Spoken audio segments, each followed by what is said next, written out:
You said that you love winning. What drives you more, the love of winning or the hate of losing? Maybe equally, maybe both. I don't like losing, and I do like winning.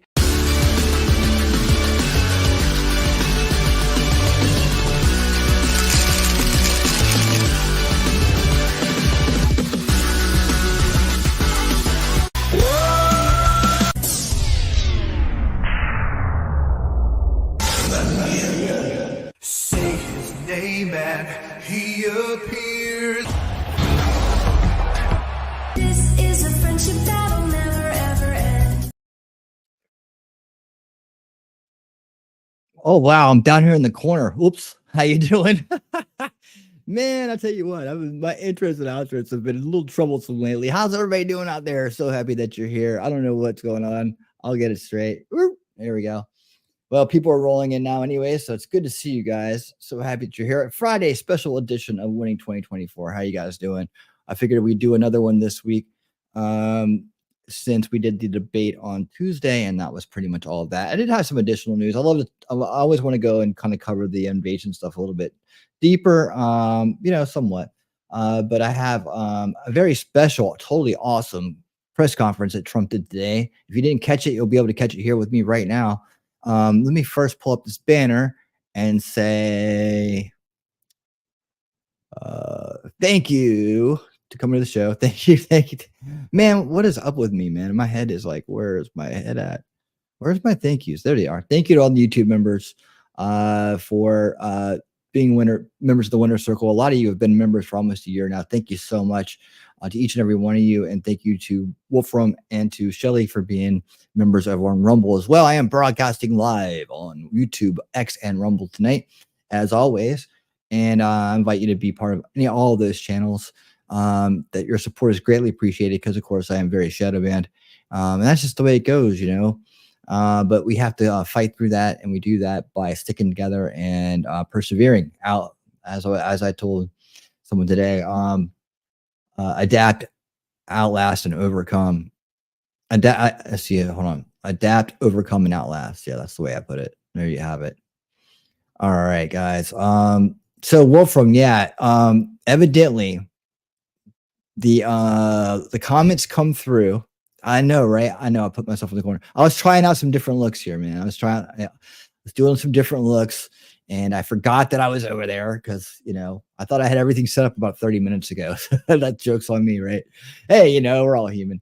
Wolfram, so what happens is with this new permanent studio in StreamYards, what happens is like, if you post those links before I start the stream, I see them when you post them before the stream starts, but as soon as I start the stream, it wipes everything out and then on my end. So I don't get the chance to see those and put them on the screen, but I do see they are there. Thank you for posting those links. Remember to listen to the wolf. And he wipes his paws, lips in a house. And as all of our awesome friends and new friends come rolling in here, I'd like to say thank you and welcome to each and every one of you. Thanks for coming here and checking out Winning Reality. It's a struggle, but we're making it step by step. What we do is we tend to accumulate really quality people in our base scene here. Like I said, this is base is a place we ride the wave. We don't ever jump the shark. And so you can always count on me to deliver the truth, because the motto here is we'd rather know the truth than be right. Because when you have the truth, you don't need to be right. You're just working in the truth, and that's standing in the light. That's what we do here. I got a little rhyme thing going on tonight. Yeah, someone in chat this morning said the StreamYards is acting screwy lately. It's just a new setup. You just have to kind of like adapt to it. So I know you like to drop those earlies, but if you want me to be able to put them up on screen, you'll have to wait till the stream actually starts to drop them. But either way, I know you do it, so I can see it on the YouTube app just fine. The YouTube app, the YouTube channel, they have this little studio channel you can go in, and that's where I monitor things and I post my links through there, and I also make sure that we're not getting any warnings that the stream's gonna be taken down because of YouTube's weirdness. So yeah, that's what it's all about. Let's see who else is out there right now. Hold on, I have to do this. All right, I gotta make sure that I put my free speech platform links in and save, because I forget that sometimes too. Kaiwan Calendar, how you doing, buddy? Coffin interview with that historian. I love his podcast, Mother May. Okay, cool. Cool, man. Thank you. Thanks for being here. And good to see you. Good to see you. I can remember to say it even if I don't see it. I just can't put it on the screen. So I can still keep the intros rolling. But now I know to look. Like yesterday, it kind of like I was kind of like, what the, I was like, what's going on? I thought there was nothing there. I was like, we don't, our little routine here is broken apart for some reason. But then I looked over and I was like, oh, okay, that's what's going on. See, never jumped the shark. Never jumped the shark. Freeze, reach, links. There we go. Okay, boom, and then I pin it. So, yeah. All right, guys. So happy that you're here this evening on a Friday evening. I hope you get each and every one of you are doing and living well out there, wherever you're at. I was around today, just kind of floating around. I had my work day, and then I started looking around afterwards, and I saw this press conference. And I was like, I got to show this to the crowd. It was a great press conference, totally worth hearing. Trump is really on point here, and he says a lot of great things. And it's also like he's in California, so a lot of people don't expect him to be out there, but he was out there for an important reason, had some important messages about it, and you really get to see like where his thoughts are on about the state and everything. He's making friends everywhere he goes. Let's put it that way. And I also caught a really great Michigan town hall with Vivek earlier out there stumping for Trump. And that was really awesome. That was a great town hall. And I'm saving that. I'm going to see how long it actually turned out to be, but I'm saving it for Unrig the Game on Monday. So we may open with that. There's another about an hour talk that Vivek gives that I also wanted to go over, but they're really long. And that show, usually we do something, we hop into the reading. We only have one more show left with Woke Inc. And I still want to feature Vivek in different ways. So we'll have to figure out how we're going to do that. Hey, Daisy girl, how you doing? Welcome. How's your day going, Daisy? Oh, cool. Shelly's taking a nap tonight right now. She may pop in here later, but she was feeling a little sore from all the moving stuff around today and whatnot. And so she took a little bit of a late nap. So I'm expecting her to kind of sleep into the evening, but she may surprise us and pop in here. You never know. She's getting some much needed rest from that busy move. And that's what she's doing right now. So she'll be here in a little bit. Thanks again for everybody that's here tonight. We're going to be watching. We're coming up very shortly. We're going to be watching the Trump press conference. We're going to play it a little bit quicker, so it won't be as long as normal. That's the one thing you can always count on when you come here is like, I'll play things a little bit quicker than you'll normally have to watch them out there. So you can always get a little bit of, we're smart enough to keep up, right? And 125 speed actually eliminates a lot of pauses and stuff like that. I kind of like 125 speed. But yeah, we're going to be watching our president, our candidate for press conference. It's a really great press conference. I hope you guys, if you haven't seen it, you're going to enjoy it a lot. If you are rewatching it with me, thank you even more, because that's awesome. And I'll tell you what, just so that everybody knows that it's coming up, I'm putting right there. There he is. He's awaiting. Okay, yeah, we're all good. All right, I'm just going to let it talk to you guys for a little bit. We're only 9 minutes in. Just have a little chit chat and talk about things today. What things today did you see out there, and about what kind of things were you guys watching and thinking about and doing? Let's have a conversation. Let's just talk. Let's just talk for a minute. And then we'll get into the press conference here shortly. Just give some people time to find us and come on in and say hello. If you're new out there, please hit the subscribe and hit the thumbs up and come on in and say hello. Join the crowd. This is the base crowd. You'll love these people that are here nightly with us, man. We got a really great crowd. And that's what counts, man. It's the quality. YouTube can shadow ban me, and people can be avatar of Ace or whatever.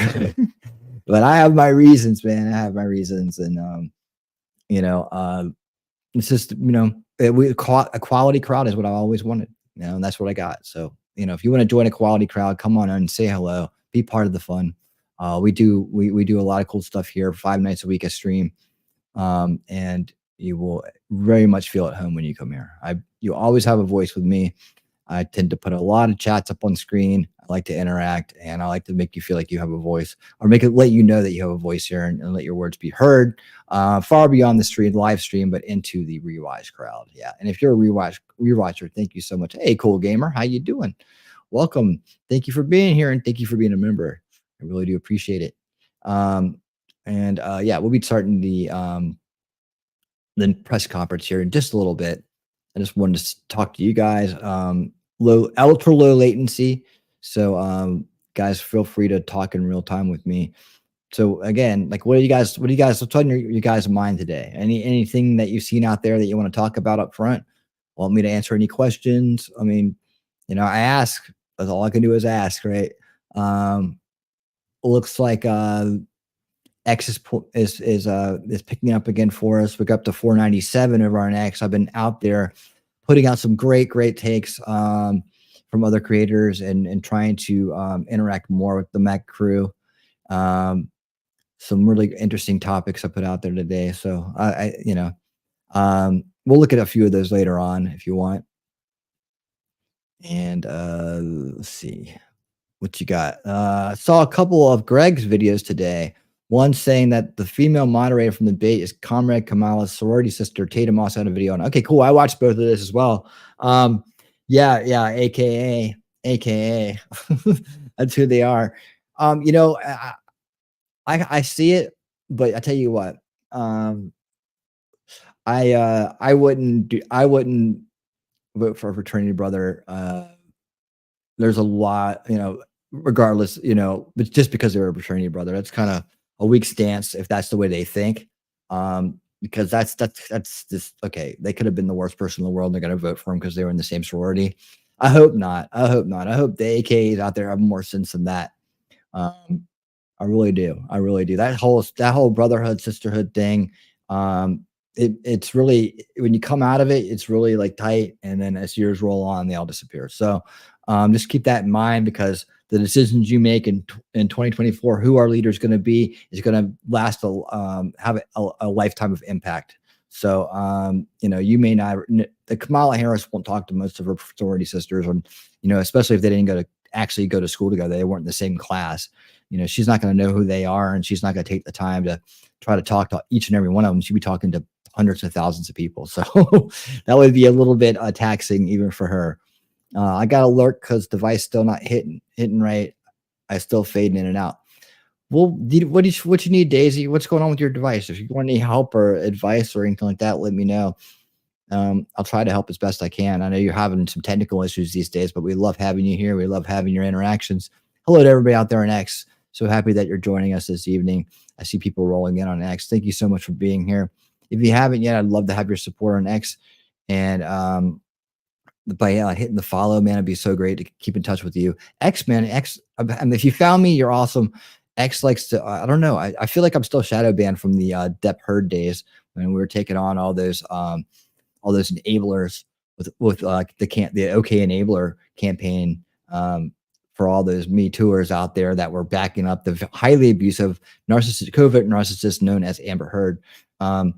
Yeah, that was quite a time, but it was an important time. And I feel like, hey, if that's what got me shadow banned or banned or segmented down to low reach on X, and it's still lingering, well, it was worth it. It was worth it. Yeah, so attach a nuclear reactor. Yeah, really. Yeah, let's juice Daisy. Yeah, let's juice her up. I see that Shelly did repost my X post, so she may be swinging by here in a minute. She's probably listening right now. So hello, Shelly. I know you're out there.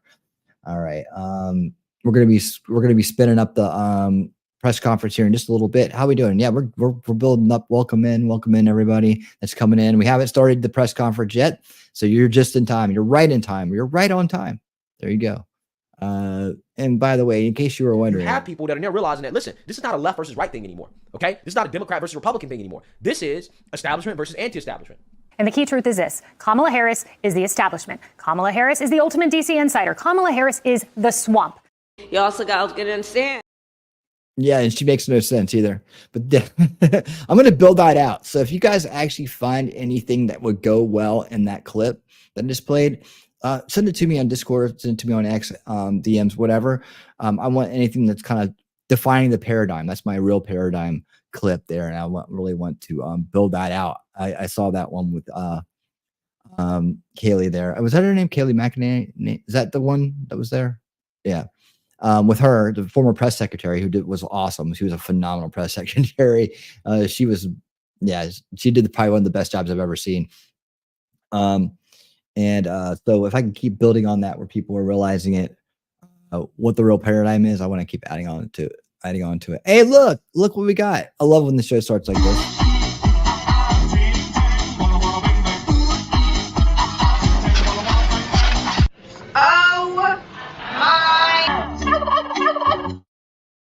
Talking Trash and Truths, thank you for the $20 super chat. Hello, Winning. Hello, Talking Trash and Truths. What's up? How you doing? Thank you for being here. I hope you had a great nap. We're all here. We're happy that you're with us. We're gonna have a great time tonight. This press conference is awesome. You're gonna love it. A lot of great questions answered and all that stuff. So thank you for being here. Thank you to everybody that's over there on Rumble. Rumble is it's having a time right now. I hope that everything goes well with Rumble and it picks up. But yeah, it's been a little different right now. Maybe things will pick up over on Rumble here. For shows like this, I really love the Rumble crowd, and I want them to really use that platform, and I want everybody to make sure they are on that platform in case anything goes down here on YouTube. That'll be the only place I'll be able to, that and X will be the only places I'll be until something else comes along that I can add to it. StreamYards lets me stream to 3 locations, so these are the 3 that I stream to, and that's it. And with this, the StreamYards upgrades they've done recently, we have some new features, but expanding the ability to stream to more platforms isn't one of them at this point. And these are my 3 favorite platforms as well. I mean, YouTube is kind of the base platform for most people because they have they have the whole thing going on, the legacy. Though they're not as good to their creators as Rumble and X in terms of freedom. Unfortunately, they are. Hey, T-Rex, how you doing? Unfortunately, they are legacy, so they tend to be the base where everybody starts out from. Happy that you're here, T-Rex, buddy. I guess you're driving back to home at this point. It is Friday at 8 p.m. So where you are. So getting ready to park the truck for the weekend and have a good old time hanging out at the house, right? All right. So let's see, we're about 18 minutes in. We got a great crowd here. Let's go ahead and get this press conference started, and let's enjoy a really great press conference from Donald Trump. And he takes questions and all that stuff too, but he has a guest. You'll see. Let's do this thing. Really something very. Here we go. Well, thank you. Thank you very much. Before we begin, I'd like to introduce the mayor of Rancho Palos Verdes, who's been a very popular mayor, has done a fantastic job. Okay, so I'm going to run this on from the Trump channel. I just want to tell you that the questions, I have it pumped up a little bit, the volume pumped up a little bit, because the questions from the media are very hard to hear. So we'll try to hear them, but we'll go with the answers. That's why it's pumped up like this. So, beware your volume if you have it turned up really loud. So it might get kind of loud, and then it'll get really quiet and kind of loud. So there you go. And he's really. Oh, and there may be a few little blips in the thing. That's from their feed from earlier. Something very special. John Cruikshank, and he'll say a few words about Nice. About 2 miles up the road. They're having some problems with slides into a thing called the Pacific Ocean, and a lot of people would like to hear about it and what the mayor's. Yeah, you see how it's freezing up a little bit? That's from his feed. I thought they would have worked that out. I'll tell you what, I'm gonna let it play, and if I can find a better feed, we'll just switch over to doing to get it remedied, and he'll take care of it. So, John, please.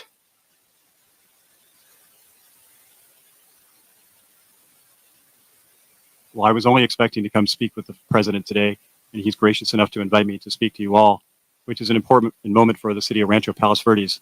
In 2002, the Trump golf course opened up here, and they've been a great business here in our community. As the president mentioned, our city has been having a lot of issues with a landslide that's less than a mile from here. We have about 600 homes, several thousand residents that have been affected. They've lost power, gas, and it's been moving at an unprecedented rate for the last couple of years because of the rain. We believe we can solve the problem, but we really need the assistance of the state of California and the federal government. We have solutions out there for that, but the problem is bigger than the city of Rancho Palos Verdes.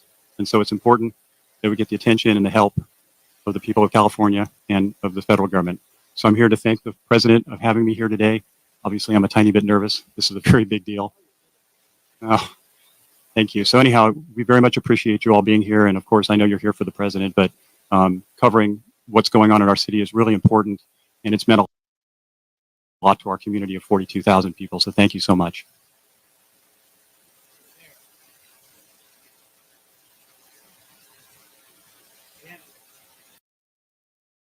Okay, so I'm going to stop it right there because I found a better feed. And we're going to jump to that real quick. So just hang tight, guys. Let me get it all up to speed. This is much better. This is a much better feed. You know, if President Trump needs some help with this stuff, he can always ask. I'll be happy to help him. Okay, so that's where we were. And here we go. I should have checked this out earlier, but here we go. We're going right back to it. And here we go. Look at that.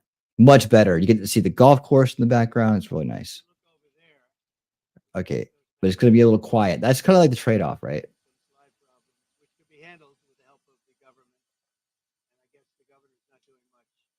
Doesn't do too much. There we go. But you have a lot of people living over there. Perfect. And I think John would like to see the help of the state government and the federal government. And so far, they're missing in action. Okay? Thank you. Thank you very much. Appreciate it. This is Trump National Los Angeles, and it's been a tremendous success for a long time. I guess Lily would be 18 or 19 years, I think, right? And I built it, and I have a little bit of a motto, but we never have to advertise because it's always loaded up with golfers, very good golfers. It's a world championship course. It fronts on the Pacific Ocean, as you can see. It actually fronts, you know, very few courses front on the Pacific Ocean. It's Pebble Beach, and there's some others, but I always say I have the ocean, Pebble Beach has the bay. The ocean's better than the bay. And this course is one of the best courses anywhere in the world, and it's done really well, and we've had a lot of fun with it, so it's been great. It's a major property, as you can imagine. We do also lots of weddings and lots of events, and in the ballroom right behind you. And people get married literally on a nightly basis looking over the Pacific Ocean. So we have something that's very special. We're proud of it. Well, thank you all for being here. Before we begin, I want to express my support for all of the families affected by the landslides in Rancho Palos Verdes. The slides are something can be taken care of. This area is very solid. But you go down a couple of miles down, you'll see Graham, what's up, buddy? It's pretty amazing. The mountain is moving, and it can be stopped, but they need some help from the government. So I hope they get the help, and I'm sure John will have the help. And I want to thank the mayor for the great job he's doing. I tell that to the people, what a great job he's doing. I just met with the mayor, and especially want to salute all of the public safety and emergency personnel who are working down the road, as well as the utility workers who are fighting to restore service to local residents. It's another thing when you live along the coast. Sometimes that happens. It's a little bit more difficult, but when they fix it, it's there's nothing like it. There really is nothing like it. I'm here today in California with a very simple message for the American people. We cannot allow Comrade Kamala Harris and the communist left to do to America what they did to California. The state of California is a mess with people leaving, and nothing's going to stop them. They're going to other states. Some are going to other countries. But what they've done, Gavin Newsom and Kamala, and I want to say Kamala more so, she destroyed San Francisco and she destroyed the state. When you look at the kind of destruction that's taken place, it's all man-made or woman-made destruction too. It's things that should have never happened, but we're not going to let that happen with 4 more years of her in the White House, because if you have what happened to this country as what they allowed to happen in California and San Francisco, one of the great cities of the world 15 years ago, and today it's not in a very good position, to put it mildly, in this state, which is probably the best piece of real estate in the world. This state, you have the sunshine, you have the ocean, you have everything, you have the perfect weather, the best weather, and they've hurt it so badly, so badly. Decades ago, San Francisco was known as one of the most beautiful cities anywhere in the world. A friend of mine, a friend of a lot of the people here, Bob Tish, used to say San Francisco is the best city in the United States, the best city there is. And he passed away a number of years ago, but he wouldn't believe it. He used to always talk about San Francisco as our greatest city. He owned Lowe's, good company, great company. And He would say it constantly, and now you see what's happened. And it can be brought back, just like our country can be brought back, because we're a nation in decline. The decline of this whole state is one of the sad chapters in what's gone on with the radical left lunatics that we have to put up with. As the San Francisco district attorney, Kamala was the godmother of sanctuary cities. She was right out there at the forefront, and also the Godmother. movement of defunding the police. She was there right at the beginning. Wear it. She boasted, quote, "We are a sanctuary city and we always will be." Well, they're sanctuary cities of crime. One of the people that Kamala gave sanctuary city to and put in as DA was Edwin Ramos, an illegal alien MS-13 gang member who savagely murdered a father and his two sons after mistaking them for members of a rival gang. She knew this, and she came to his defense. He had previously been arrested for robbing a pregnant woman and killing many, they say. Kamala refused to get him out of our country, and he went on to do very significant damage. She also gave sanctuary to illegal alien Ronnie Aguilera, who murdered a 14-year-old boy, nearly decapitating him with a sword. He enjoyed watching this take place with a sword by his hand. Kamala launched her tenure as DA with a San Francisco police group described as a, quote, fire sale for plea deals. They made plea deals. The only one they don't make a plea deal with is Trump. They go after their political opponent, especially when they haven't done anything wrong. You saw more charges were dropped yesterday in Atlanta, Georgia. It's all politically inspired. It's all against their political opponent. We won the case in the big case. They won. They said the big case. I've completely won that case. The documents case in Florida. Case was thrown out with deranged Jack Smith, deranged prosecutor, that if he devoted his efforts to violent crime and to the border, which they should have, would be in a lot better position as a country.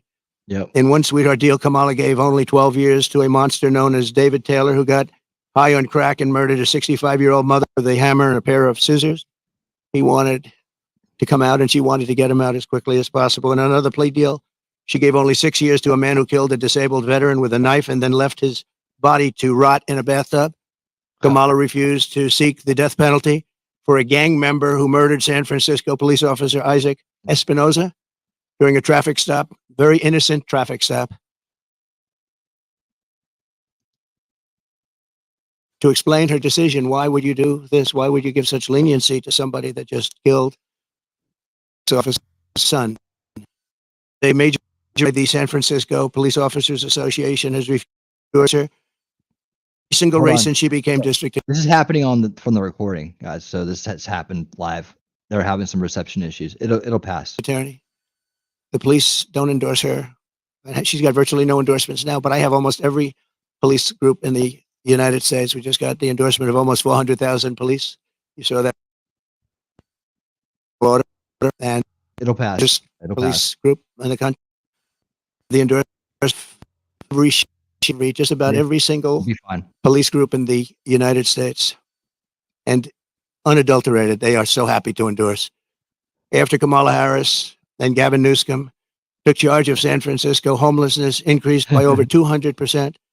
While Comrade Kamala Harris was Attorney General of this state, murders rose significantly. Car thefts went through the roof. Gun assaults rose at levels never seen before.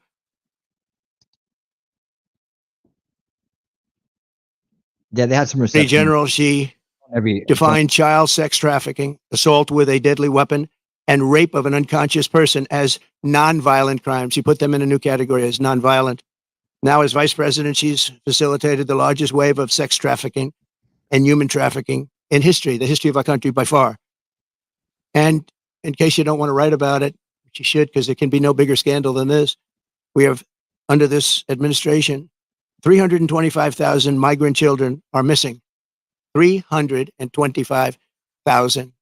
In other words, take your biggest stadium in California and you could fill it up 5 or 6 times. They never talk about that. I mean, that is such a buried story. 350,000 kids are missing. Holy crap, dude.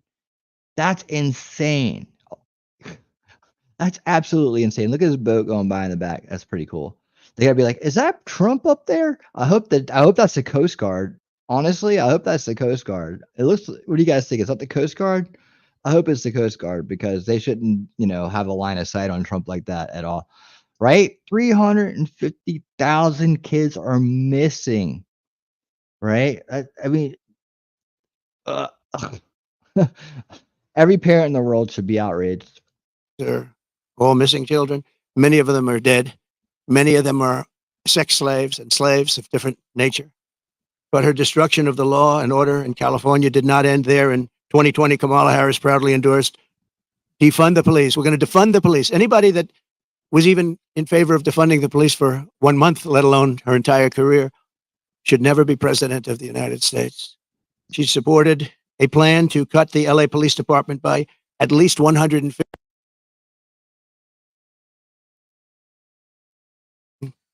Very significant heights. Today, it's at the highest level it's ever been. Harris also endorsed the Marxist, Soros-backed prosecutor, George Gascon, to be district attorney of Los Angeles. Good call and out. with Kamala's support. Way to call out. The Soros is getting called out more and more these days, man. That's a great thing. Now they just need to cut off his money, or cut off his whole foundation's money, so he can't be laundering money into this destabilization, subversion actions that he's doing, and paying off all these people in positions of authority, power, and law.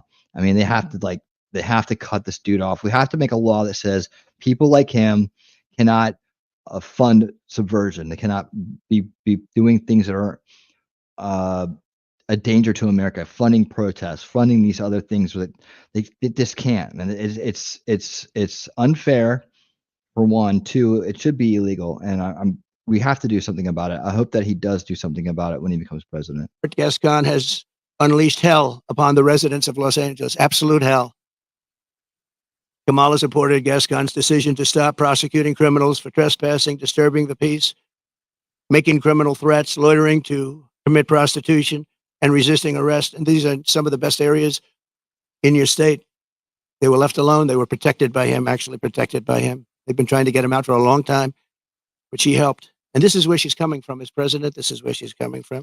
This is why all of her policies changed. She was anti-fracking. She was anti-everything. And all of a sudden, she changed. Even the first question she was given at the debate gave one of the dumbest answers. They were asking about pricing and would you be better off today or 4 years ago? Prices have gone up at numbers that nobody's ever seen before.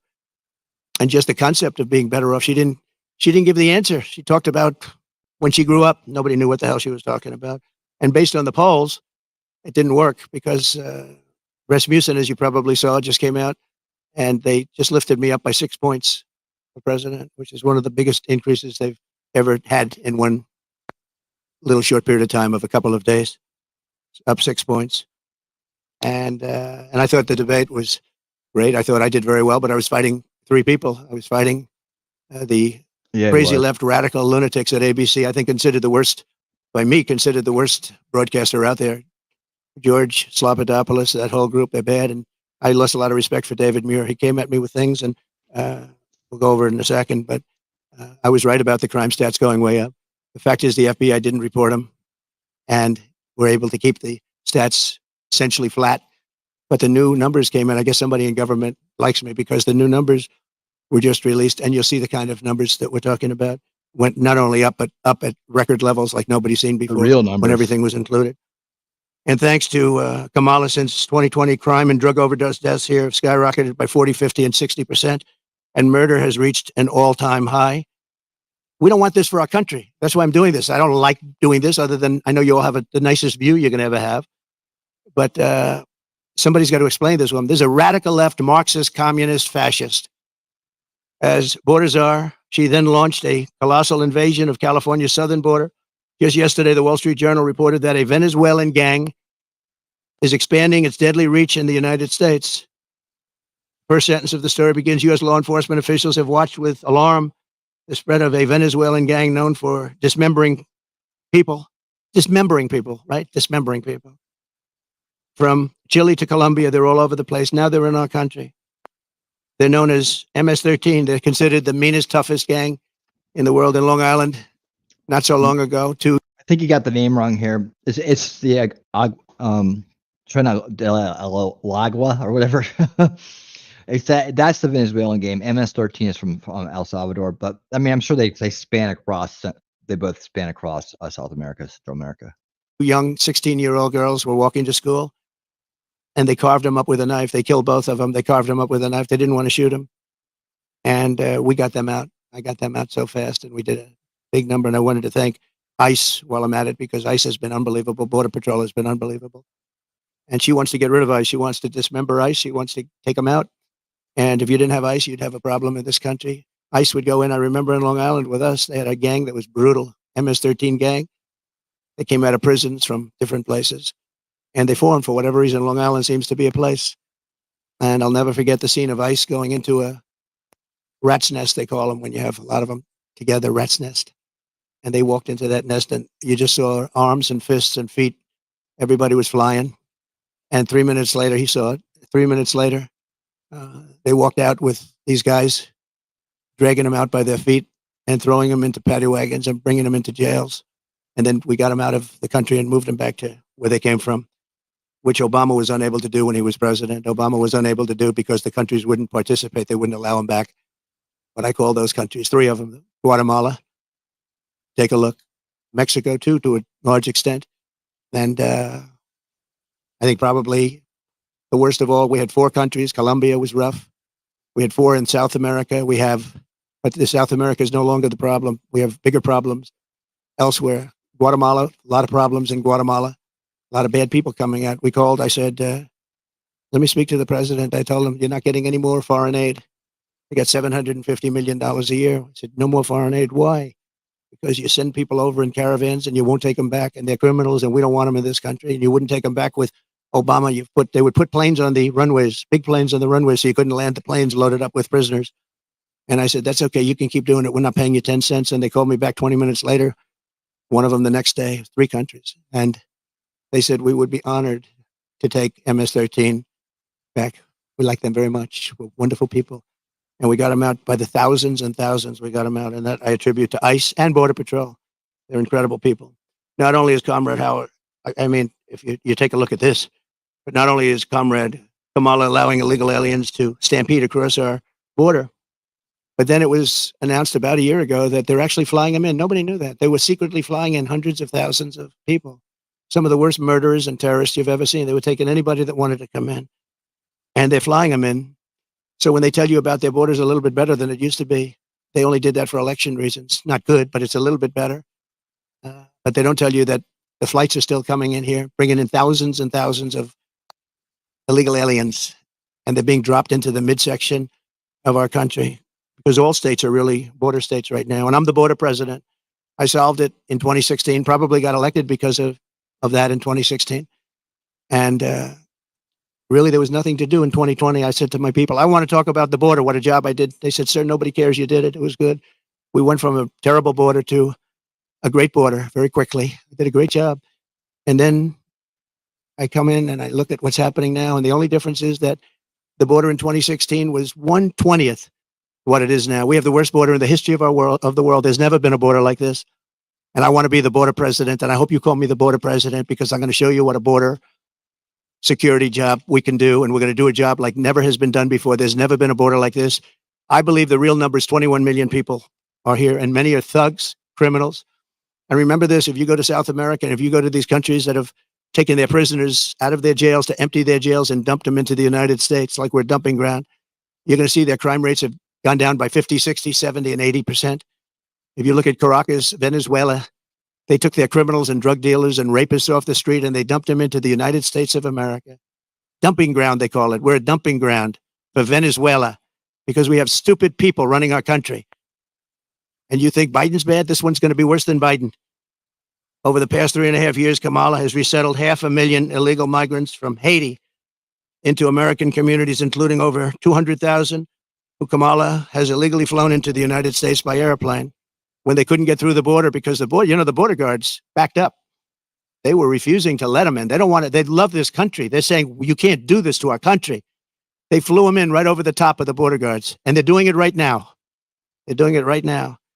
In Springfield, Ohio, 20,000 illegal Haitian migrants have descended upon a town of 58,000 people, destroying their way of life. They've destroyed the place. So people don't like to talk about it because even the town doesn't like to talk about it because it sounds so bad for the town. They live there. They're proud. They love the town. For years, it was a great place, safe, nice. Now they have 20,000, and I actually heard today it's 32,000. It's the new number. Illegal aliens are now coming in from all over the world, from prisons, jails, mental institutions. They're coming in at levels that we've never seen before. We cannot let this happen to our country. And I will be your border president. And I hope you call me a border president. I never thought I'd have to say that again, because we fixed the border, and now it was 100% beautiful. And that includes fentanyl and drugs and everything else. We had it fixed, and now nobody's ever seen anything like it. And I guess they want to do it because we built hundreds of miles of wall, and we had hundreds of miles, I said, after we completed, much more than I said I was going to complete. And it had a huge impact. But after I completed it, we had all of this wall to be put up. It could have been put up in 200 miles, could have been put up in 3 weeks. Let's put 2 walls would up. have been totally sealed and much larger than I originally said, but it worked so well. We were doing so well. And not only didn't they put it up, they sold much of it for 5 cents on the dollar. Very expensive wall, has wires inside of it for technology. Hardened steel, hardened concrete, and rebar. They wanted all three. I did it as per the Border Patrol. I disagreed with the look. They said, sir, this is the only way. We had to put a anti. That's cool and all. Let me say something about the wall. That's cool and all, and I love it. And like I said, I want more wall. But they are figuring out ways to get over it. I literally saw a video of this guy scaling in between the little. They said they wanted to be able to see through it, right? So he made it so you could see through it. But literally, there's a video of this guy scaling up, climbing his way up with a ladder attached to his back, one of those, emergency escape ladders, and then dropping it down. So there needs to be optimizations made to that wall. It's a great start.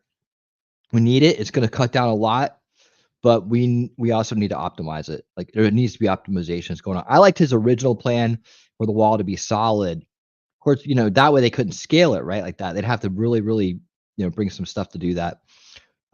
Maybe build a scaffold or something, but actually make it like into like really like make it like black so it's super hot, but then put solar panels on the top. Like the original, one of the original hold on, I'm down here talking. One of the original designs for the wall was much better than what we ended up with. But that, like he's saying right here, he made it to spec for the ice ages. They said, we want to be able to see through it. We want to just, okay, that's cool, but you can't cover all of the wall at once. I mean, not at this point, right? Not with the people we have and what's going on. So somewhere along there, the cartels will figure out how, where to go to climb it at night. I mean, you got to have more than just a wall. It has to be wall plus, right? So I'm all for the one that's there now, but I think we need to build another one, either in front or behind it that's solid, and that's kind of like just the first wall. Like there needs to be something else going on there, and I think that you could also parlay that into energy by putting solar panels across the top of it or whatever. I mean, you could do something. You can make it a dual purpose kind of wall, but I am in favor of wall plus. Like I want more wall. We need to optimize that wall, but I definitely want the one we have to stay where it is and improve and be finished. Anti-climb panel on top. The panel on top is an anti-climb panel. I said, I don't like the way it looks. They say, I know, but it stops people from climbing. I said, all right. Absolutely, we'll do it the way you want. A president has a duty to keep you safe. Kamala will turn America into a poor, violent, third world refugee camp. It already sort of is. Yep. We have elections that are a mess, and we have a border that's the worst of any border ever in the world. There's never been a country ever in the world that's allowed 21 million people to come across in a short period of time. And children and the children of American citizens are at the mercy of barbaric criminals. You take a look at what's happening in Colorado. The governor's afraid to even talk about it. The governor is a Democrat. Colorado, I hope you're going to vote for Trump because you're being stampeded by your own politicians. The governor can't talk about it because he can't go against the policies of these lunatics that want all these people to come into our country without knowing who they are. We don't even know where they come from. As of last week, I was told by Tom Homan, we had 168 countries represented over the last 12 months. In other words, people came in illegally from 168 different countries. Most people don't know there's that many countries. There's more than that in the world. We'll know them all pretty soon, I'm sure. In breaking news yesterday, the premier statistical agency at the Justice Department, you remember where David Muir tried to correct me when I said that crime is rampant like never before. He said, oh, no. He said, crime is going down. They said, where are you coming from? And, you wouldn't have to need a Bureau of Justice statistics to know that crime is worse than it's ever been. And I guess they probably watched the debate and they heard this this foolish man, this foolish fool, make that Foolish statement to fool. me that no, crime is coming down. The FBI said it was coming down. The FBI defrauded everybody because what they did is they used statistics not including some of the worst areas and some of the worst cities. So the real numbers are from the Bureau of Justice Statistics, and they just released it. So I think they probably like me because they wanted to defend me from people that are not You smart. see the truth out there. You need the A truth. guy who has good hair, but not as good as it was 5 years ago, to be honest.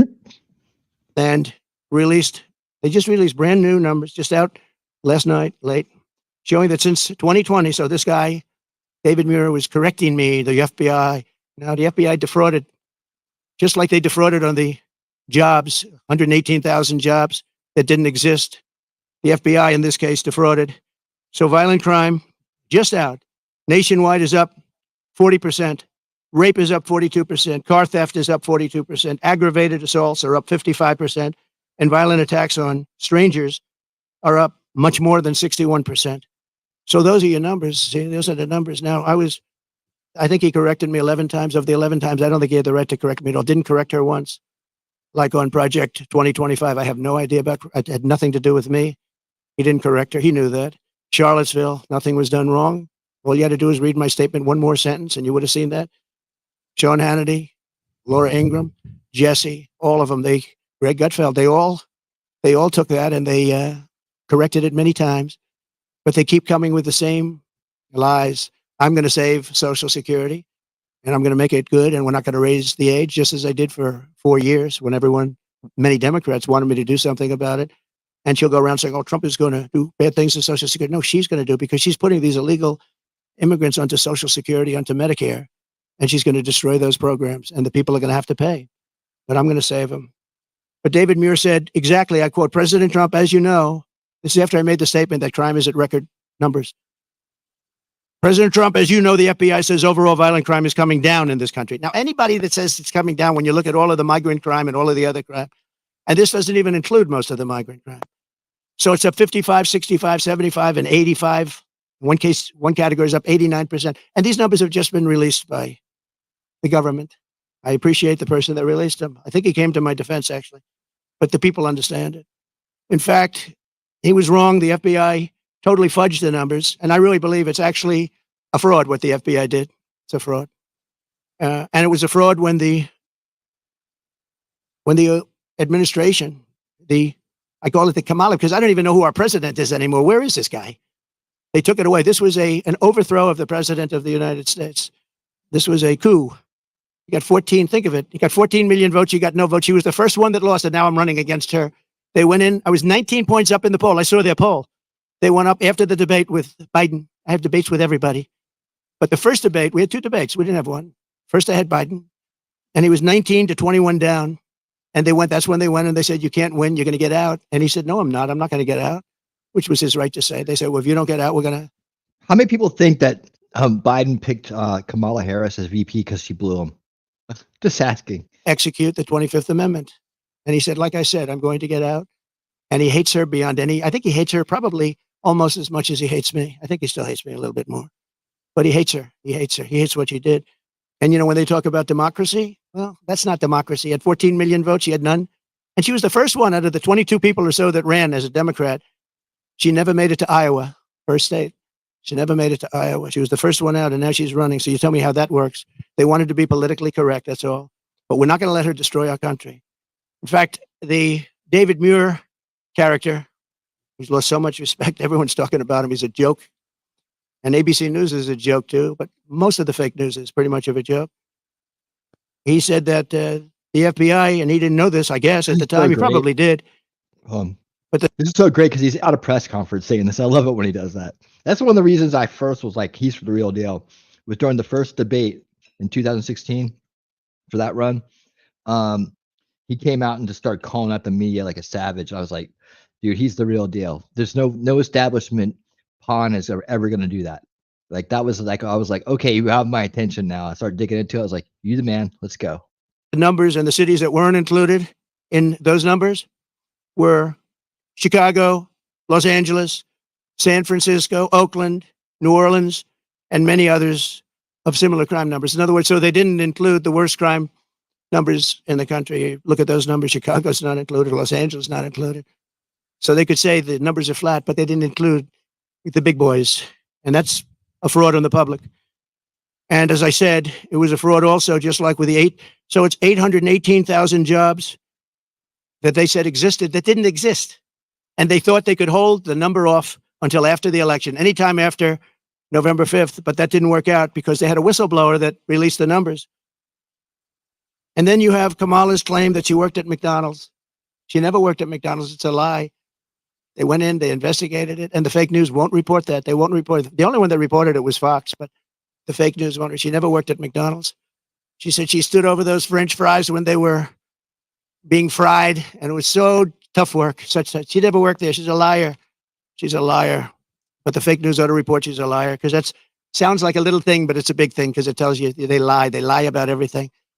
They lie about statements on the military. Nobody loves the military more than me. She got up today. She said things that were just lies. She's just made up. What's bad for Trump? Oh, this would be, say something bad about the military. Oh, he said bad about the military. Just like McDonald's, a total lie. It's the way they do it. And her VP choice, I think, will go down as a catastrophic choice. Now, maybe I'll be wrong. I'll let you know on November 6th. But I can't believe that guy is an asset. They had other people that would have been. Comrade Kamala Harris and the communist left have also destroyed the economy and the quality of life all across this state and all across our country. As vice president, what she's done to our country is not even thinkable. California has the highest inflation, the highest taxes, the highest gas prices, the most illegal aliens, the most regulations, the most expensive utilities, and it ranks as the third worst state to start a business. It also has the most people leaving it. I love this place. Look at this. I own this. No partners, no mortgage, no nothing. I own it.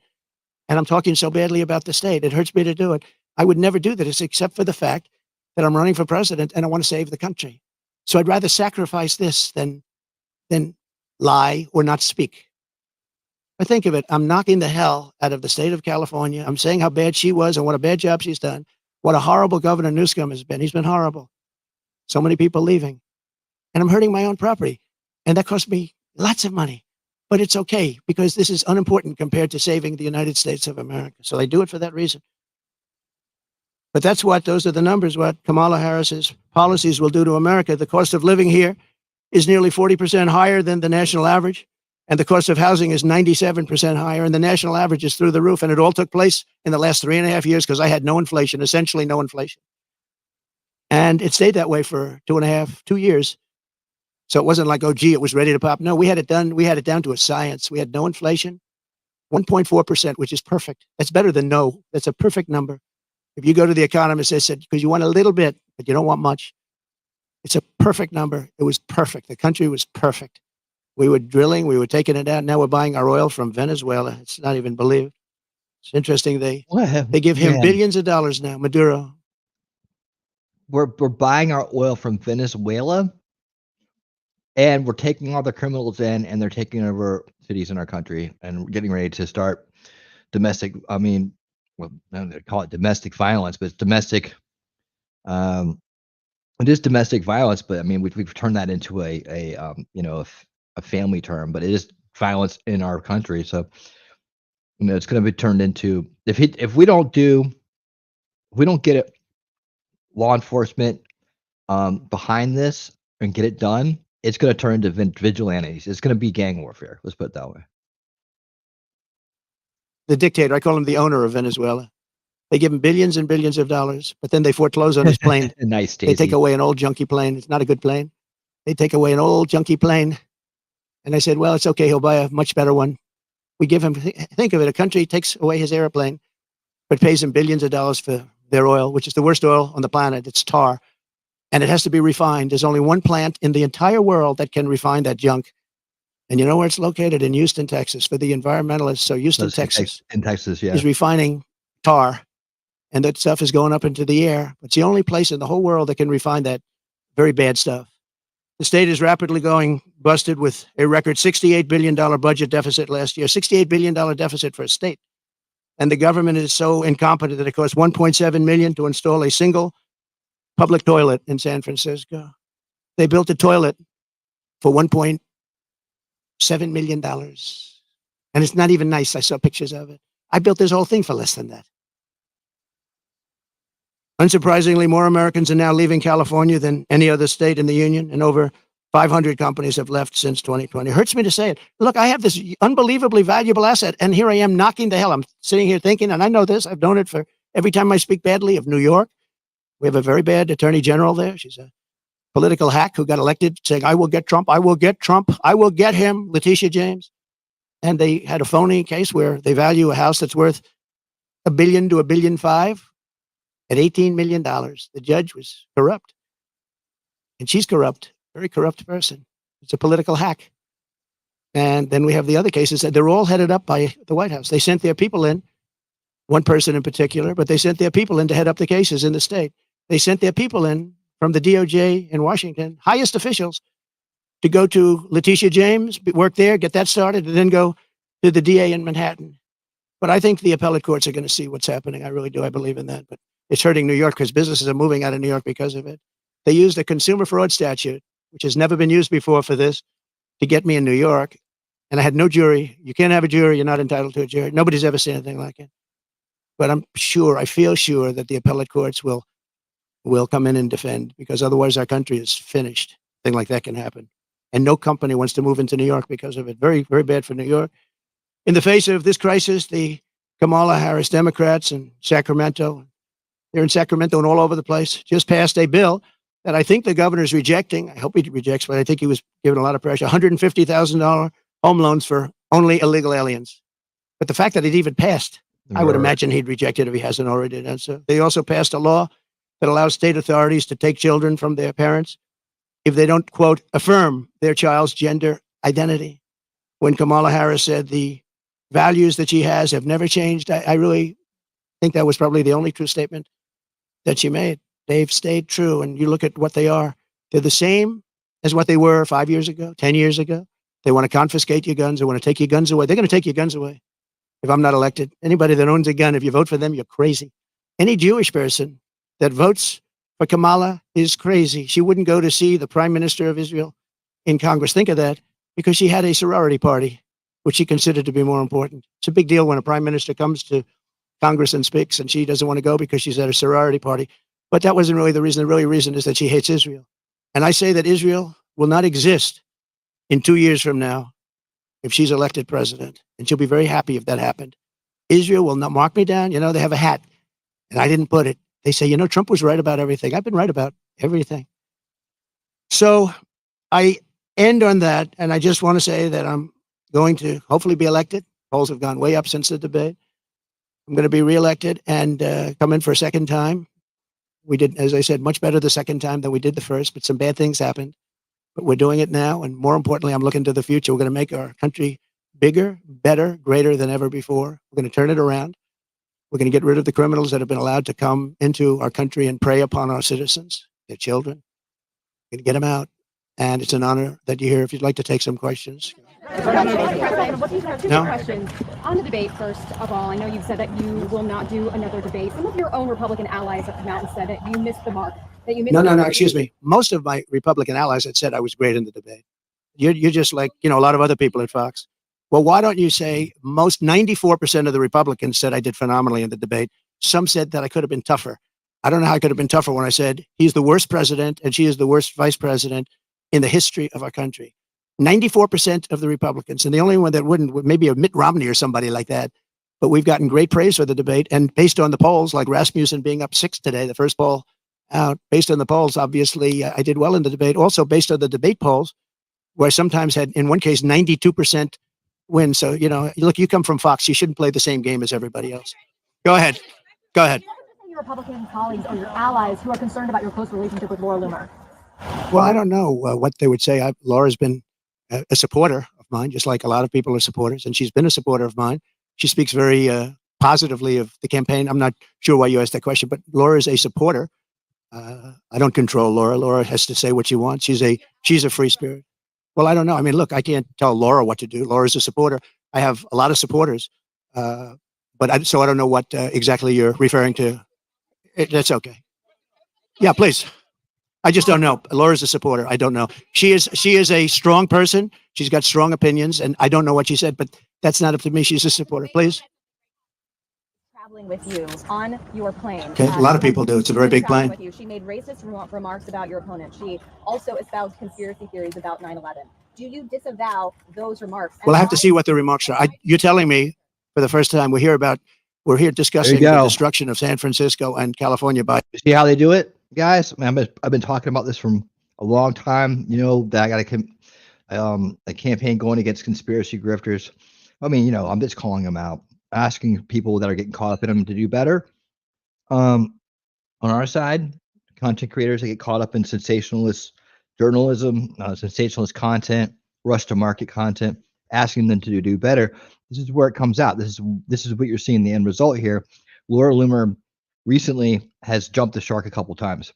She jumped the shark on the earring thing, and she jumped the shark on what was the other one I saw? July 13th stuff. I mean, she's constantly jumping the shark, and then the other shark jumpers repost her. Right? That's not her wheelhouse. People that just push these things out, they knee-jerk react. They use lying eyes research, and they're just trying to rush to market to get clicks and views, and that's called conspiracy grifting. It's hurting us, and here you can see how the mainstream media comes back and wants to use this to plant stories, to villainize our side, to hurt MAGA with these conspiracy grifters. They really need to be called out and to stay in their wheelhouse, not trying to, you know, just definitely just, you know, stop doing this.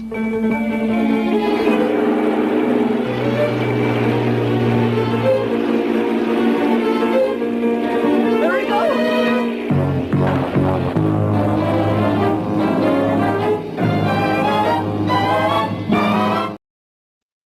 Stop jumping the shark. It's hurting us, and here's the proof right here. I mean, they're going to come out here and they're going to try to use it every time. Trump's doing a good job deflecting it, but, you know, this is what they want. We're talking about Laura Loomer in a press conference when we're talking about border security and the future of our country, right? So here we go. Well, you know, conspiracy grifter B said this. He's like, well, I don't know. I got a lot of supporters. I can't control people. But, you know, this is what hurts. Well, all these MAGA supporters, they believe the wildest, weirdest conspiracy theories ever. And, you know, so they're not all there. They're not smart. They're not as sophisticated as they think, you know, and them backing Trump just proves it. So that's how they use that. We don't need it. It doesn't ever accomplish anything. And so we just need to stay based, ride the wave, and get this man in the White House. A person that's running for president. So I don't even know what you're talking about. I do know that she may have said something based on what you're telling me, but I don't know what she said. But I'll go take a look and I'll put out a statement later on. But I really don't know. Please. President, Springfield, Ohio is experiencing a migrant crisis. Will you Yes. use an event there to show the media what's actually happening, maybe a town hall? Well, we could, and maybe we'll do that. Where are you from? That's good. Very good. They're doing a very good job. Yeah, that's very good. No, I will. Maybe Springfield, maybe Aurora, maybe both. We'll go there. I can say this. We will do large deportations from Springfield, Ohio. Large deportations. We're going to get these people out. We're bringing them back to Venezuela. You know, he told Biden he's not accepting anybody back. They moved all their criminals, not all of them, but the rest are moving in now. They emptied their jails in Venezuela, emptied their criminals, emptied the nests. They call them nests. Everybody of bad to people. Venezuela. They're all now in the United States, and they're now taking over cities. It's like an invasion from within. And we're going to have the largest deportation in the history of our country. And we're going to start with Springfield and Aurora. Okay. They're all running out of there right now. Springfield, Ohio. The police chief, the Republican governor of Ohio, have all debunked this story about people leaving pets. And now there are bomb threats at schools and kids being evacuated. All right, Why are you there's still another spreading hack. this No. story? The real threat is what's happening at our border, because you have thousands of people being killed by illegal migrants coming in and also dying. You have women dying as they come up. They're coming up in large groups. We call it a caravan. I think I came up with that name, but it's really what it is. 10,000, 15,000, 20,000 people.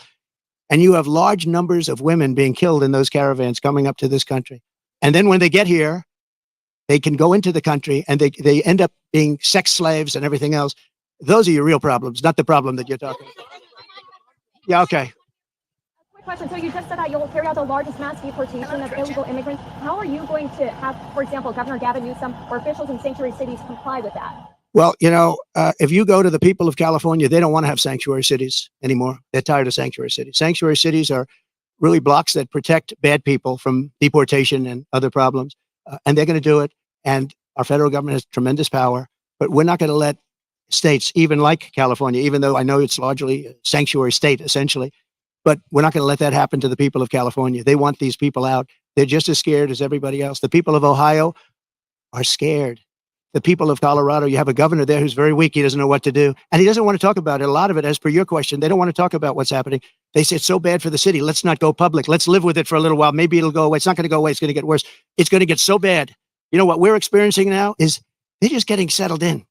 These 21 million people that have come in, they're just getting settled in. It's going to get much worse. It's going to get worse at a level like nobody's ever seen before. Go ahead.